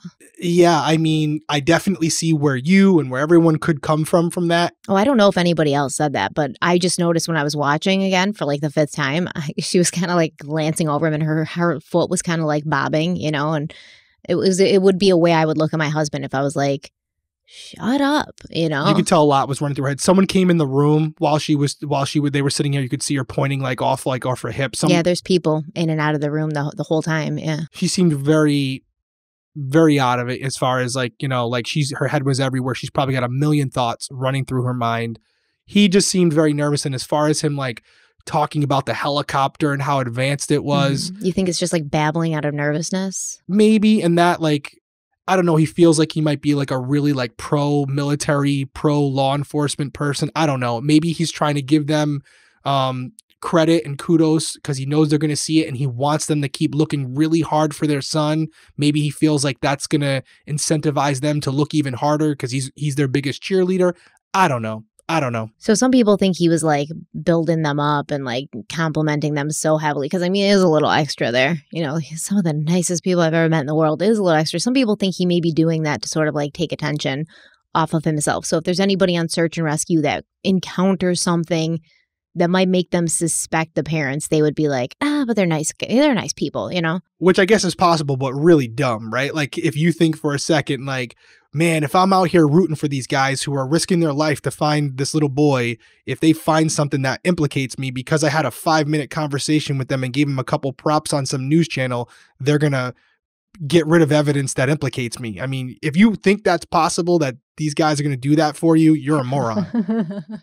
I'm sorry. I don't know what to say. You're a moron. I hate to say it, but he kind of reminded me a little bit of Chris Watts in the interview. You know how Chris was sort of nervous, rocking back and forth, talked a lot, super active talking, kept saying I've got no recollection. And it kind of bugged me that Jessica didn't talk a lot. And it felt like whenever she did open up her mouth to talk, he cut her off and interrupted her, almost like he was afraid of what she might say. I could see that. She definitely tried to talk near the end. And he jumped right over her. I saw that as well. But that could be their dynamic. Like you said, he could be that guy. And I've talked to people like this where it's you can't get a word in edgewise. Did you see when he was talking and Nate's just sitting there being a good interviewer, letting him talk, and then he's like, yeah. So what questions you got? Yeah. And Nate's like, well, he's like, oh, thanks, appreciate it. Well, in this interview, right, Vernal also said that there was already rumors flying around.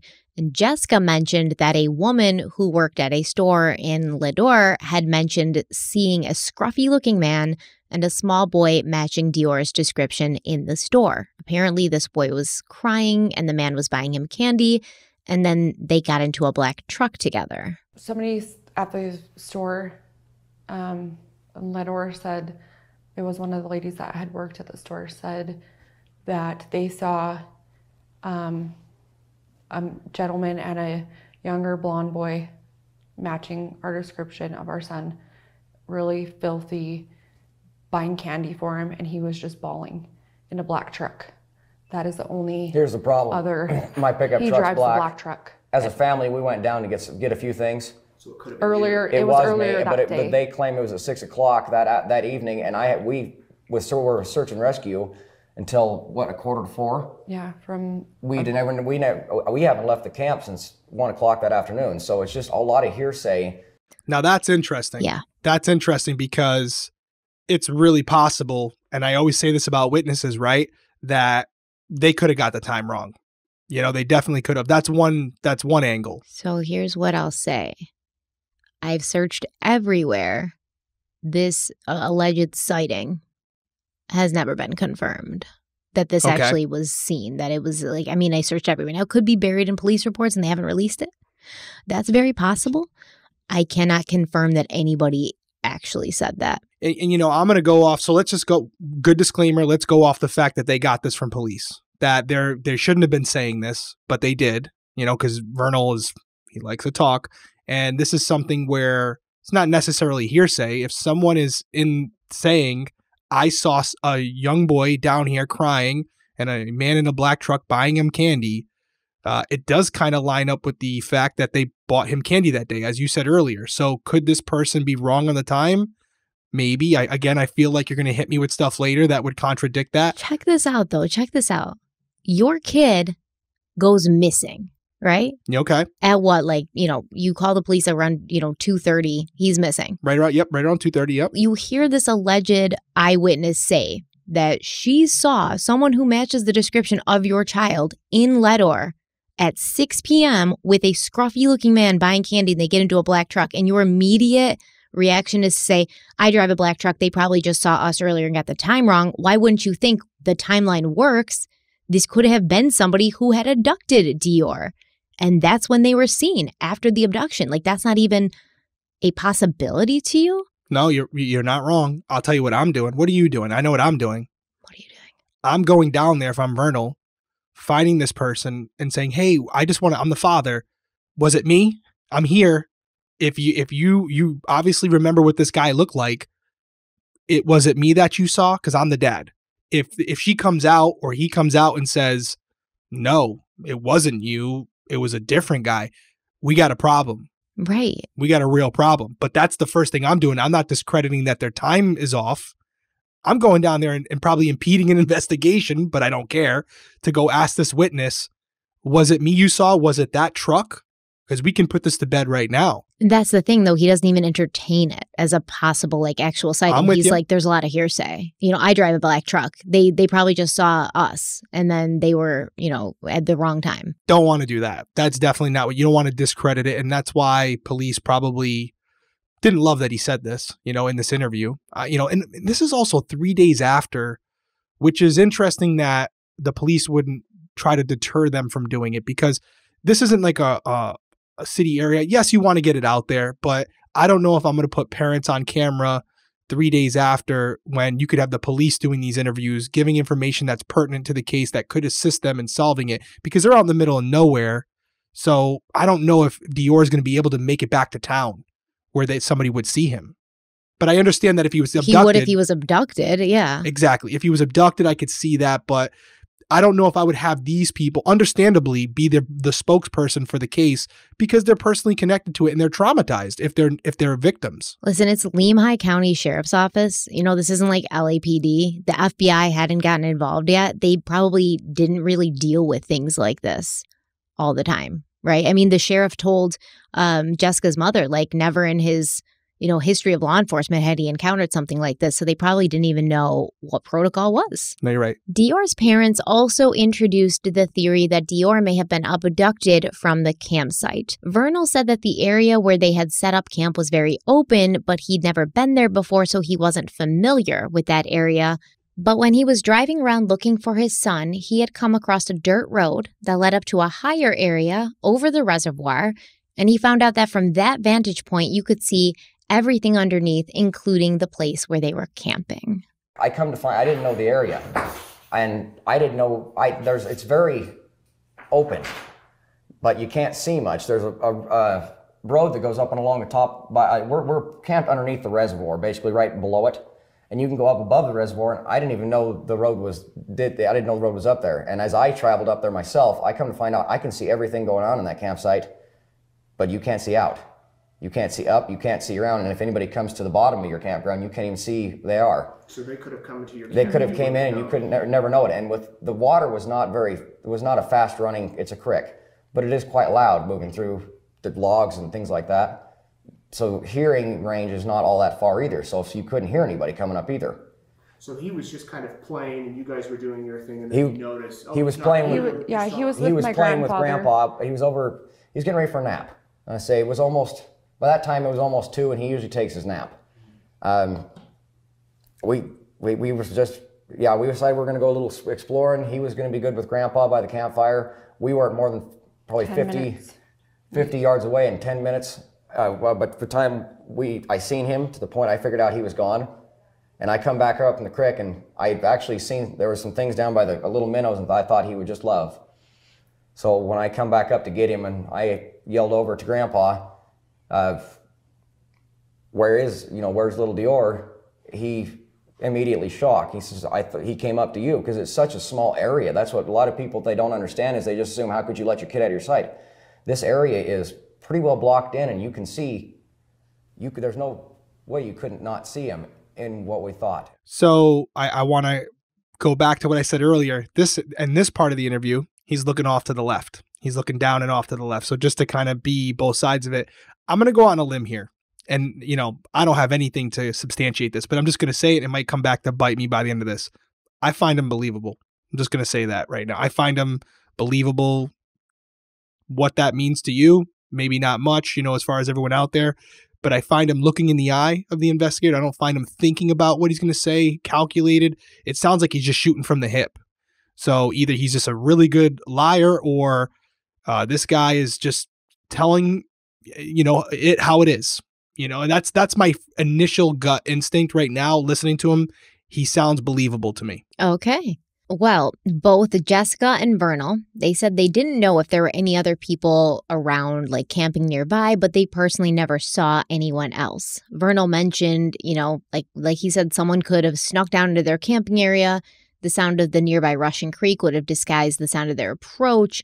But then I also he kind of went right after, and he was like, it's such an open area. Like, it's impossible for him not to be seen, like talking about DeOrr. So if it's impossible for DeOrr not to be seen, wouldn't like an intruder be spotted? Like an intruder couldn't have driven up, right? One road going in and out. You would have heard the car come up. Even later, I believe Vernal's dad was there, and he said, like, no, there's no way anybody came up here. You would have seen them because it's all kind of like flat when the road's coming up, and you would have heard a car.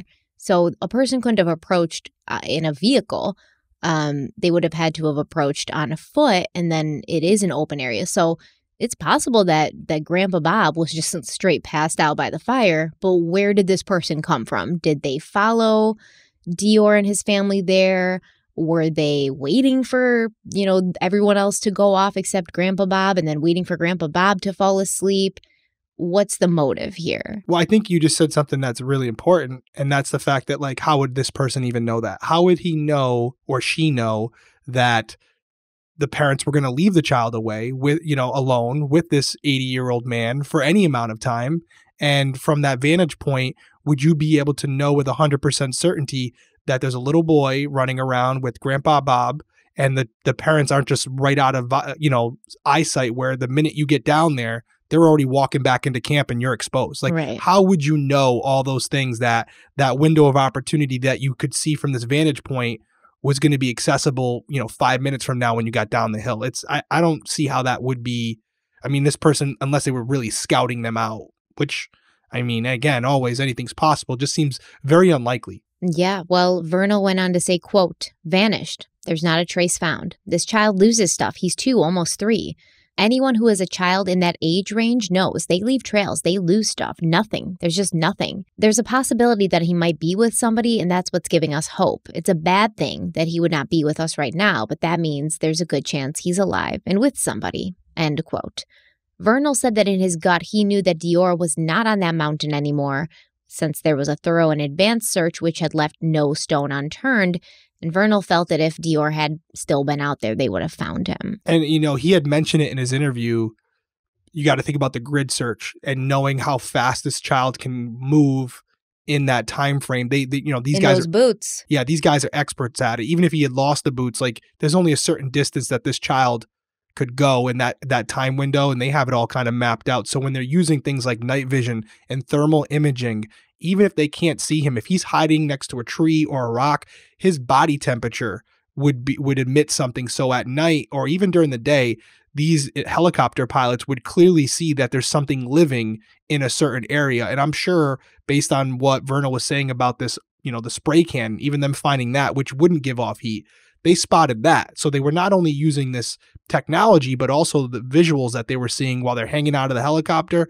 So it does make a lot of sense to say, hey, if he was still alive and on that mountain, we would know. That all being said, if he was deceased, if, for example, an animal had gotten him, he would not be emitting heat anymore. And he may be in an area that's inside a cave, under some type of area where he's not seen from using visuals. You're talking a large area. So there are other options to explain how he could still be on the mountain, but not found. But I get where Vernal's saying, like, they couldn't find him with all the technology. He's not in the creek.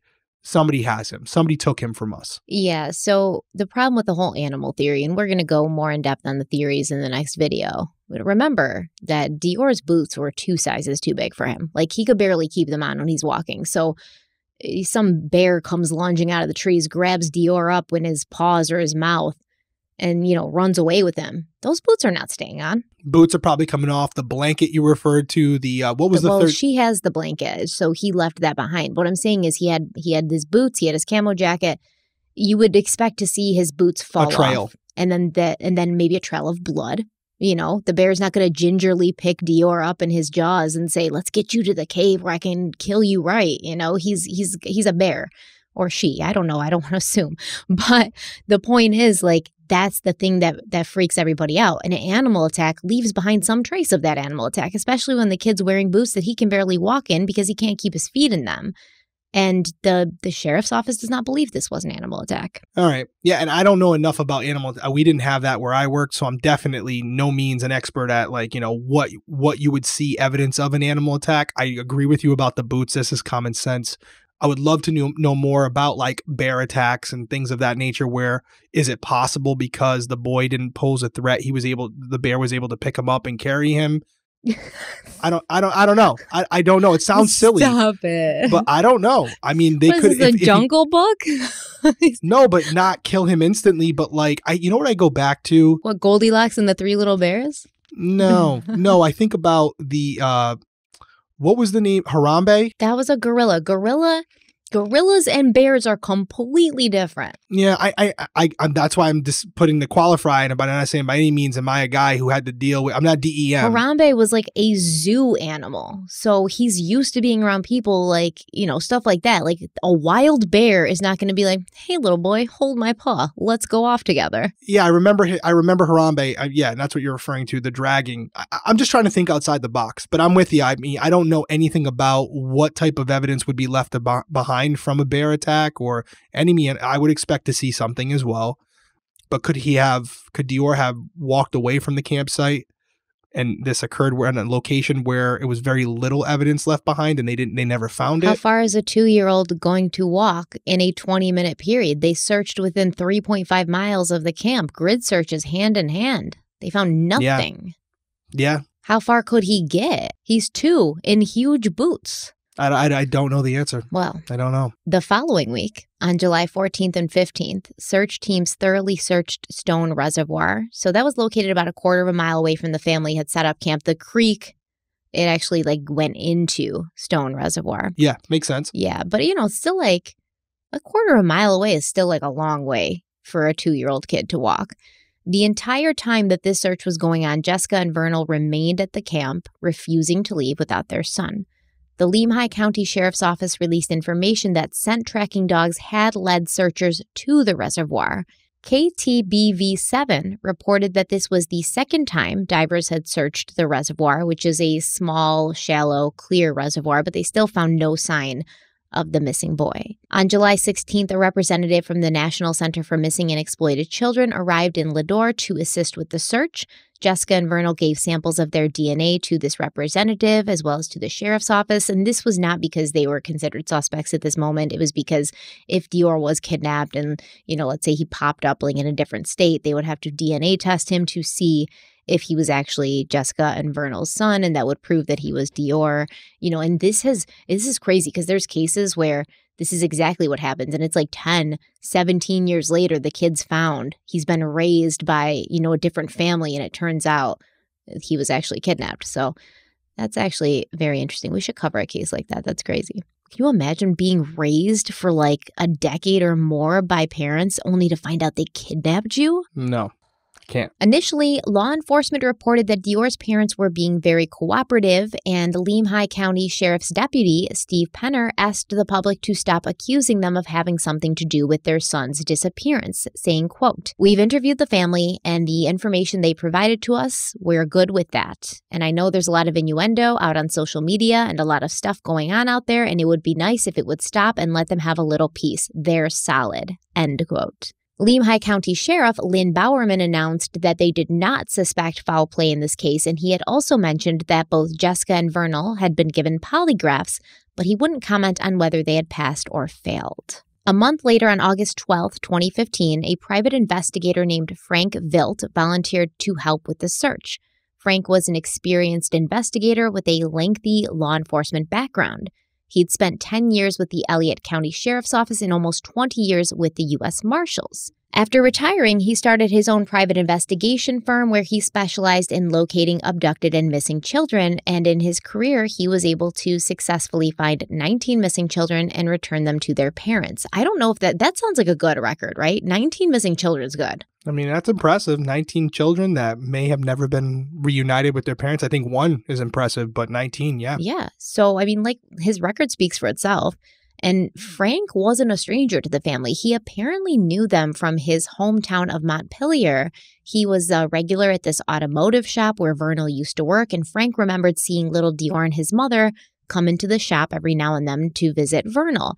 So he offered to forego his usual hourly rate and work for only out-of-pocket expenses. Now, according to Frank Vilt, he thought it was very likely that DeOrr had been abducted since he was only 2 years old, wearing boots that were too big for him in this very rough terrain, and he couldn't have gotten far on his own. Frank Vilt told Nate Eaton from East Idaho News that he'd been interviewing people involved in the case and he'd found a solid lead. Now, apparently, Jessica Mitchell claimed that while she and DeOrr had been at the stage shop in Lador on the morning of July 10th, there'd been a man sitting at the corner table, and he'd been staring at DeOrr with no expression on his face. The man was described as being in his 50s, with whitish gray hair that curled up at the bottom, and he was driving a new-looking black Jeep Rubicon. According to Frank Vilt, another couple reported seeing a man who matched this description on July 18th while she and her husband were hiking with their 4 children in Swan Lake, Idaho. This woman, who did not want to be identified, she claimed the older man was staring at her family and watching them, especially her youngest child, who was the same age as DeOrr. So Frank Vilt was very much of the opinion that DeOrr's parents had done nothing wrong in this situation, and he was even critical of the sheriff's office for having what he called tunnel vision, because they had claimed that they didn't believe an abduction had occurred. But within a month, Frank Vilt would change his tune considerably. So right there in this description that Jessica said she was in the stage shop and, she saw this guy looking at DeOrr, that's evidence that she claims he was with her inside the store on July 10th.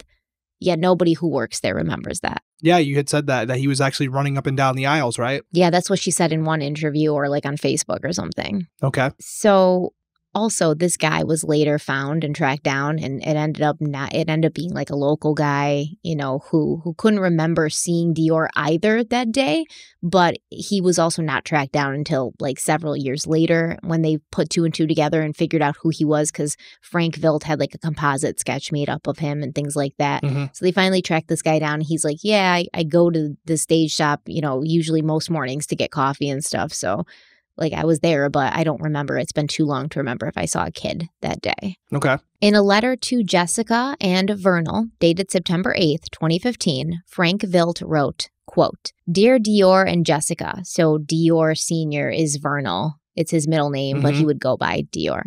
"Dear DeOrr and Jessica, as I previously informed you today via my text to your cellular telephone at 8:31 a.m., I am withdrawing from the investigation because of circumstances beyond my control, including, but not limited to, a breach of trust on your part concerning your refusal to allow me to make this case national. I am perplexed as to why you didn't want me to advertise the $20,000 reward. I was willing to put up personal funds in the hopes that the public could provide information leading to the whereabouts of your son. When I agreed to assist you, I informed you that I would work for my out-of-pocket expenses. I was willing to forego my normal hourly fee.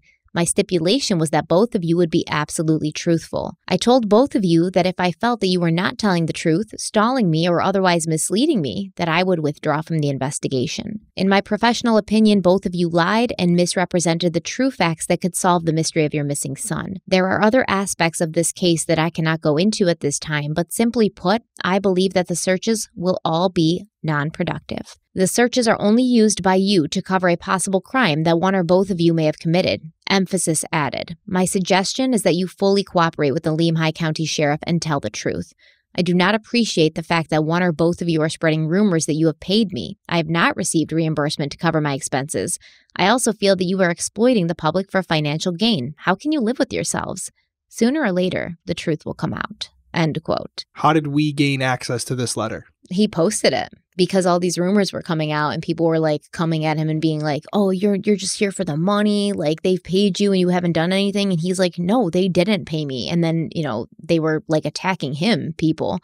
And so he said, you know, I need to set the record straight. I need to tell people what happened and what I think happened. I don't like it. Okay. I don't like the letter going public. I don't mind the letter at all. I was actually 100% with it until the last part where it's like, how do you live with yourselves? And the fact that... Dude, he's emotionally attached. He knew these people. Yeah.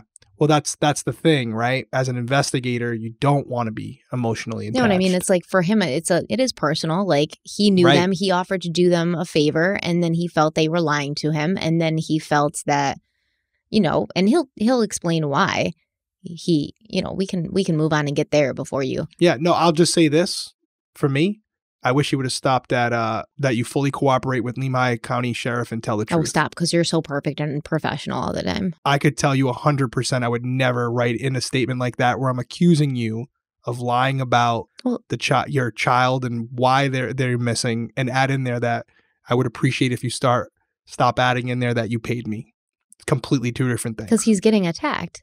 I mean, it's also like his "I'm quitting" letter, you know? That's fine. That's fine. But then he posted it. So this is a public statement. Well, he's not like law enforcement. He's a private investigator. Which, you know, coincidentally, I am too. Mm-hmm. And I'm just telling you from my experience. And you're like a citizen.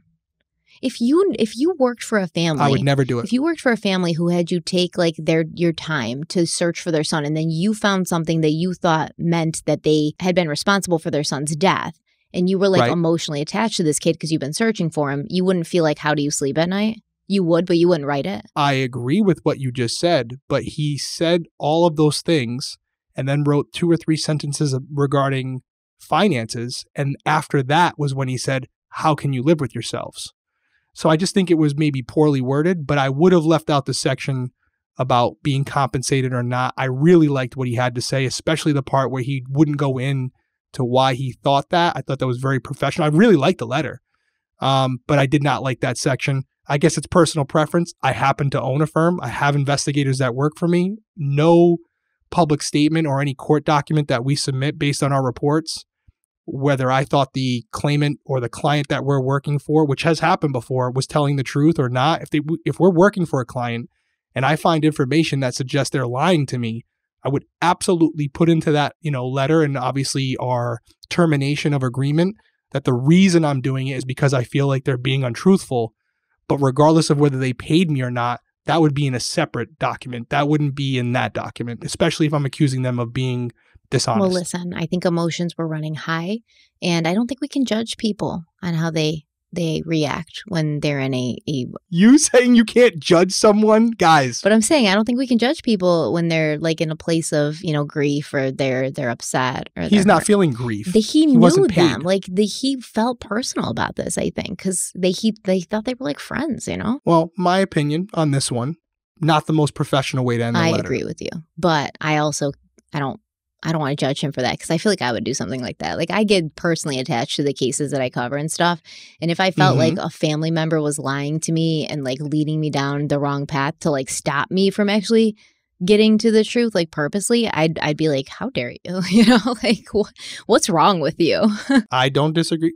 You're not going to get an argument from me there. It's just to couple that with the financial elements of the investigation, doesn't change what he said, but I thought it lost a little bit of its umph for me at that point, where I felt it was a really powerful letter. And then it goes into stop spreading rumors about me. If I had $1 for every time a rumor was spread about me, whether it was on breaking homicide, not so much private cases that haven't been publicized and or on television. Yeah, but I mean, if it was a rumor about you and like your investigative service, like that's libel, that's slander. Like you kind of want to clear the air. That's your professional like reputation. You want to let people know, like, no, they have not paid me. I'm not just taking their money and not helping. Like, stop saying that. You're making me look bad, and people aren't going to want to hire me. Yeah. So Frank claimed that he'd grown suspicious when Jessica and Vernal had not wanted him to take the case of their missing son to a national level and get DeOrr's parents interviews with public figures like Nancy Grace so that they could get the word out to a larger audience, along with that $20,000 reward. So Frank was like, let's put this reward up. And this reward came from like money being raised, by like the public. Let's put this reward up. Let's get you on Nancy Grace. Let's get you on Dr. Phil. Like, let's get you on the CNNs, the Foxes, all of that stuff. And the parents were like, no, we don't want to do that. Do you find that odd? Don't like it. Yeah, I don't like it. Odd. And in and of itself, a reason which he articulated very well in his letter, the initial part of it, that's a red flag for him. Why wouldn't you want further assistance? I would love to hear their explanation for it, although I don't think it would probably be that good. But I would still love to hear it just for the sake of knowing their rationale on it. If there's more to the story, is it exactly what he's saying? It's a he said, she said type thing. So, but yeah, just on the surface from his allegations, yeah, that's a huge red flag. Well, I mean, this really didn't go national as far as the parents, right? Like Nate Eden did talk to Nancy Grace, I believe, like a year or two after, but the parents never took any of these interviews and they were asked. Do you think they could be maybe did the police ever come out and say we recommended that they don't do them nationally because Vernal was already talking about things that he shouldn't have been talking about publicly, or we don't have any clue as to, advise not to speak? Based on what I know, I do not think the police told them not to do that. Okay. And that would make sense because they did an interview on the 13th and they weren't stopped, right? So, yeah, that makes sense. Well, Frank said that DeOrr's parents had told him they didn't even want him offering the reward, and they blamed the Limhi County Sheriff for this, claiming it was the sheriff who had not wanted the case to get national attention. Sheriff Lynn Bowerman has refuted this, claiming that this conversation never happened. And then Frank Vilt began to run into inconsistencies in the stories of the people who were at the campsite that day concerning the timeline. Now, we obviously can't go into all the inconsistencies. They're pretty much things that we've already discussed and went over, but he kind of ran into the same things. Like the stories didn't match up, the timelines didn't match up. None of the witnesses that he re-interviewed remembered seeing DeOrr. Vernal had mentioned talking to like a redheaded woman, an employee at the gas station where he filled up. Nobody who worked there could remember ever talking to him, things like that. And Frank felt that they were being dishonest. And so I started finding little things that they were inconsistent, that their stories didn't jive. One was the timeline. And there was an overemphasis of Jessica stating that she knew the boy was in the campground because she kept looking back. I kept looking back. I kept looking back. And it seemed like this was like an overkill. Why would she keep saying this over and over and over again? She wanted to establish that the boy was in the campground. And this was after they came back from town, and they saw some fish that Isaac and Bob, the grandfather, caught. And so DeOrr says, well, show me where those fish are. Where'd you catch those fish? And so they went off with Jessica, DeOrr, and Isaac went off to the creek where they caught the fish, supposedly. And Jessica kept saying, I kept looking back to make sure the little man was there. Kept looking back, kept looking back.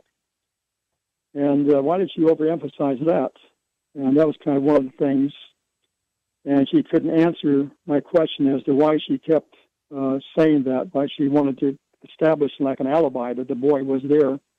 And some other things that were just inconsistent, and they didn't want to, they just were hiding things, like they weren't coming forth with the truth. They didn't make line. The timeline didn't make sense.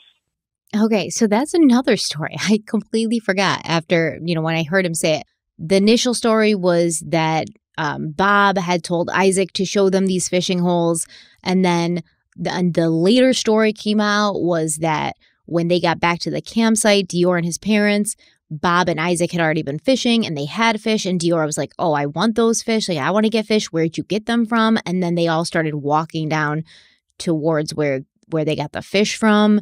And Jessica kept looking back and she saw him. So she knew he was still at the campground, because that doesn't make sense. If he said to show me where those fish are, then you'd think that she would be like, hey, why aren't you coming with us? Because you wanted to see where the fish were. So yeah, the inconsistencies in the stories are changing. The stories are evolving, and they can't really get it together. Yeah. Okay. Yeah. I could see how that would definitely be troublesome, where this whole time I've been thinking they were going to go fish. DeOrr stayed behind with Bob. Now there's a version where they actually got back from fishing. No, where Bob and Isaac got back from fishing. Okay, they got back from fishing. And then DeOrr and his parents got back to the campsite, and Bob and Isaac were like, oh, look at these fish we got. And DeOrr was like, show me where you got those fish. It's a completely different story. Yeah. Something's not right there. Yeah. So when Frank Vilt resigned from the case, he was asked what his theory was as to what had happened to DeOrr. And he brought up the fact that Jessica had 2 other children from a former marriage that she did not have custody of, which is true, but Jessica claims she didn't lose custody of her children. It had been a mutual decision between herself and her ex-husband because he was more financially well off and he'd be able to provide for the children better. Jessica claimed that she still saw her children regularly and she had not given them up because she didn't want them, but Vilt wondered maybe Jessica had made arrangements to have DeOrr adopted by someone else, either with the knowledge of her fiancé Vernal or without him knowing about the arrangement. And that's why, he seems like genuinely shocked and she's not talking that much. Who knows? Jessica says this is absolutely not what happened and she would never give up DeOrr in a million years. And if this is true, because let's just entertain it, that means pretty simply that Bob, Isaac, and Tina are in on it as well, right? No, well, maybe in one version of the scenario, but Vilt also said like maybe she had arranged this and nobody else knew about it besides her, and she had arranged for these people to meet her at this campsite. She quickly goes off really quick, and then she's like, where's DeOrr? That was kind of his version of events, and the other people. What's your thought on that? I don't think it's likely. Okay, why? I don't know. I don't know.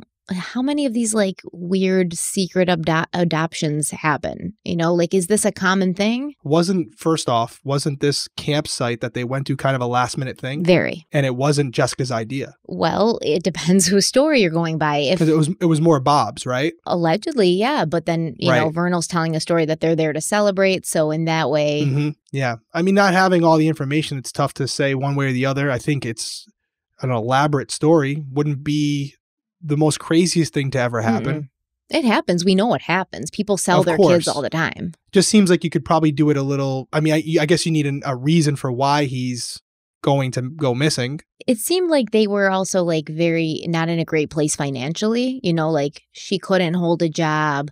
You know, she admits like, yeah, I gave my children up and let my ex-husband have custody because I thought he could provide for them better because he's financially more well off than I am. Right.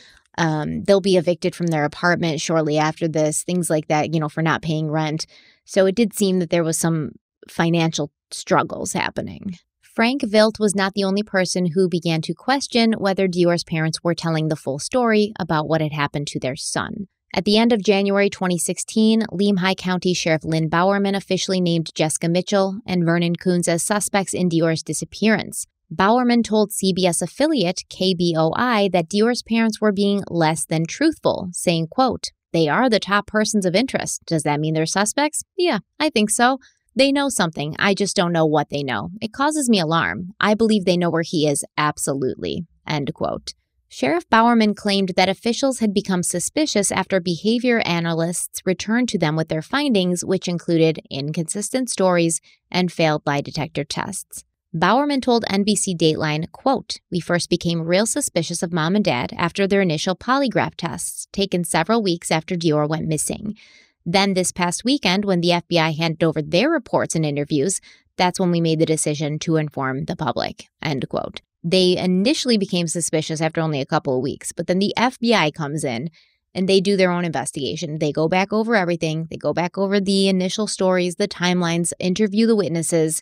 And when they hand in their report, that's when Lehigh County and the sheriff are like, okay, we can finally kind of we feel good about it. So they know the significance of naming the parents. They know the pressure huge. That's going to be put on them by the public. So they have to be really certain about it, which is always sucks for us, right? Because we only have a piece of the puzzle. There's probably an abundance. So much. That we're not seeing that really is over the top. That's really implicating them, right?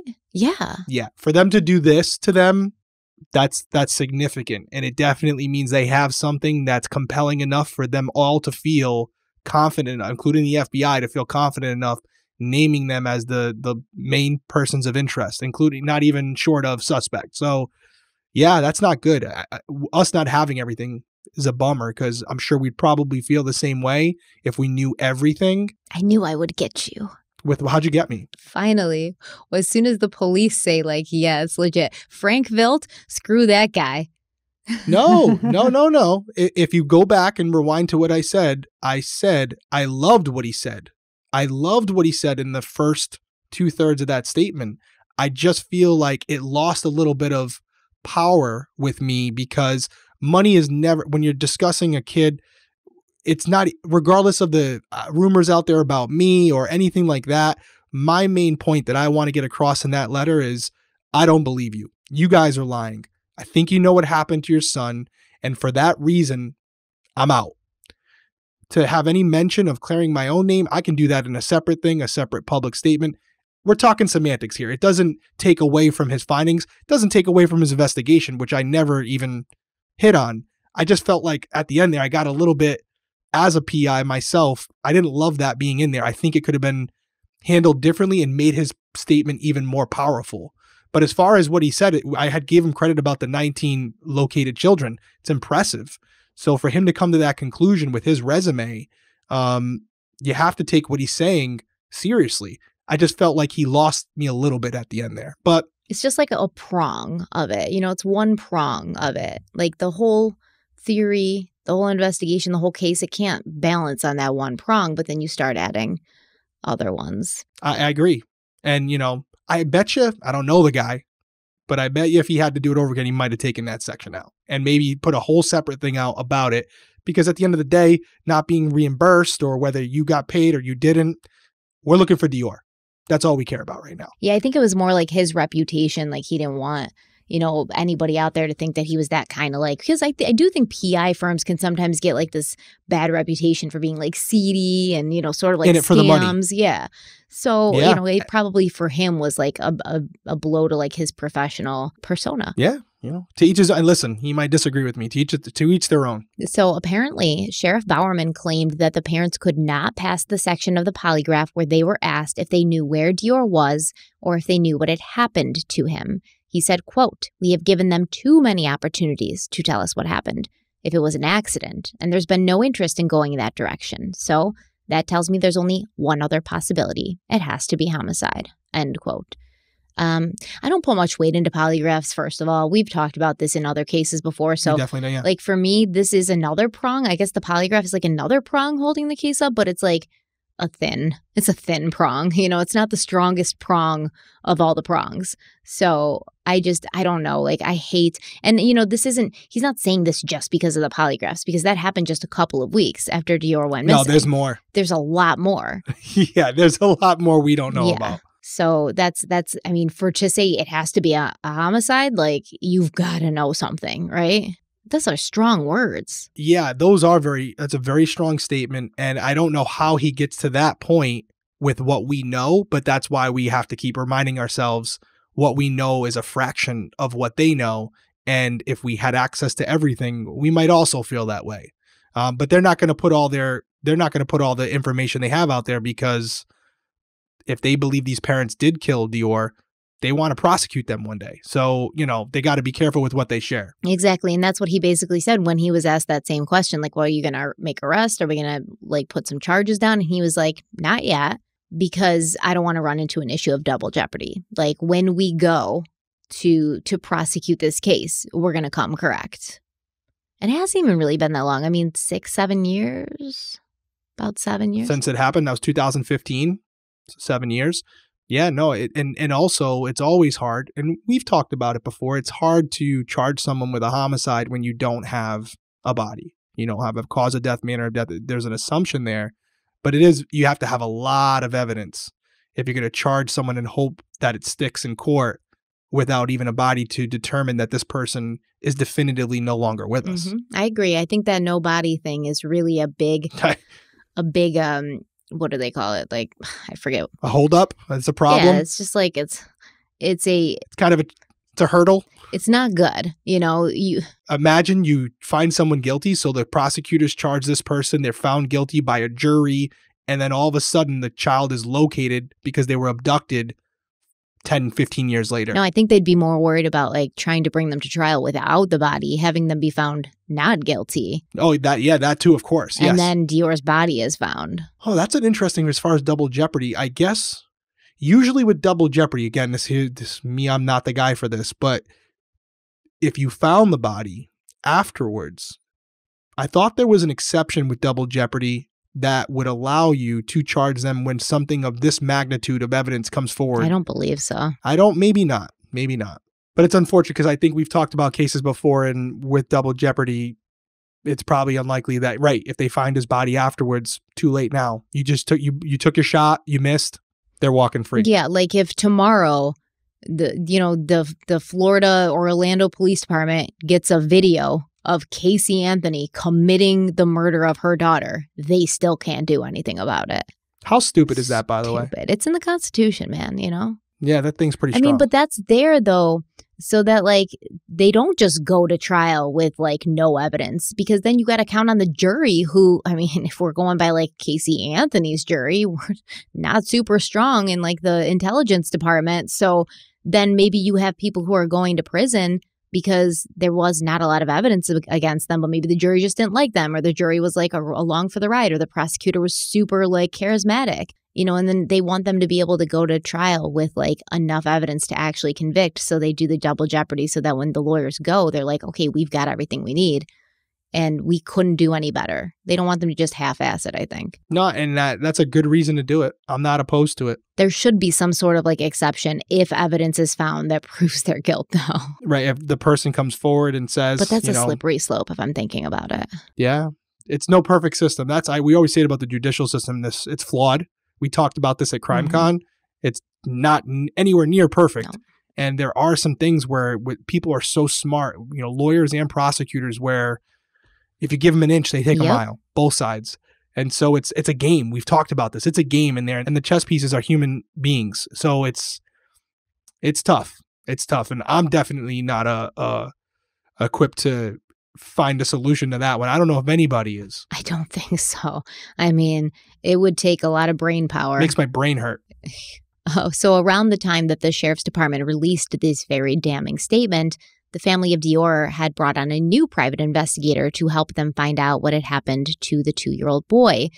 But as it turned out, this new PI would not be any more friendly to them than their previous one had been.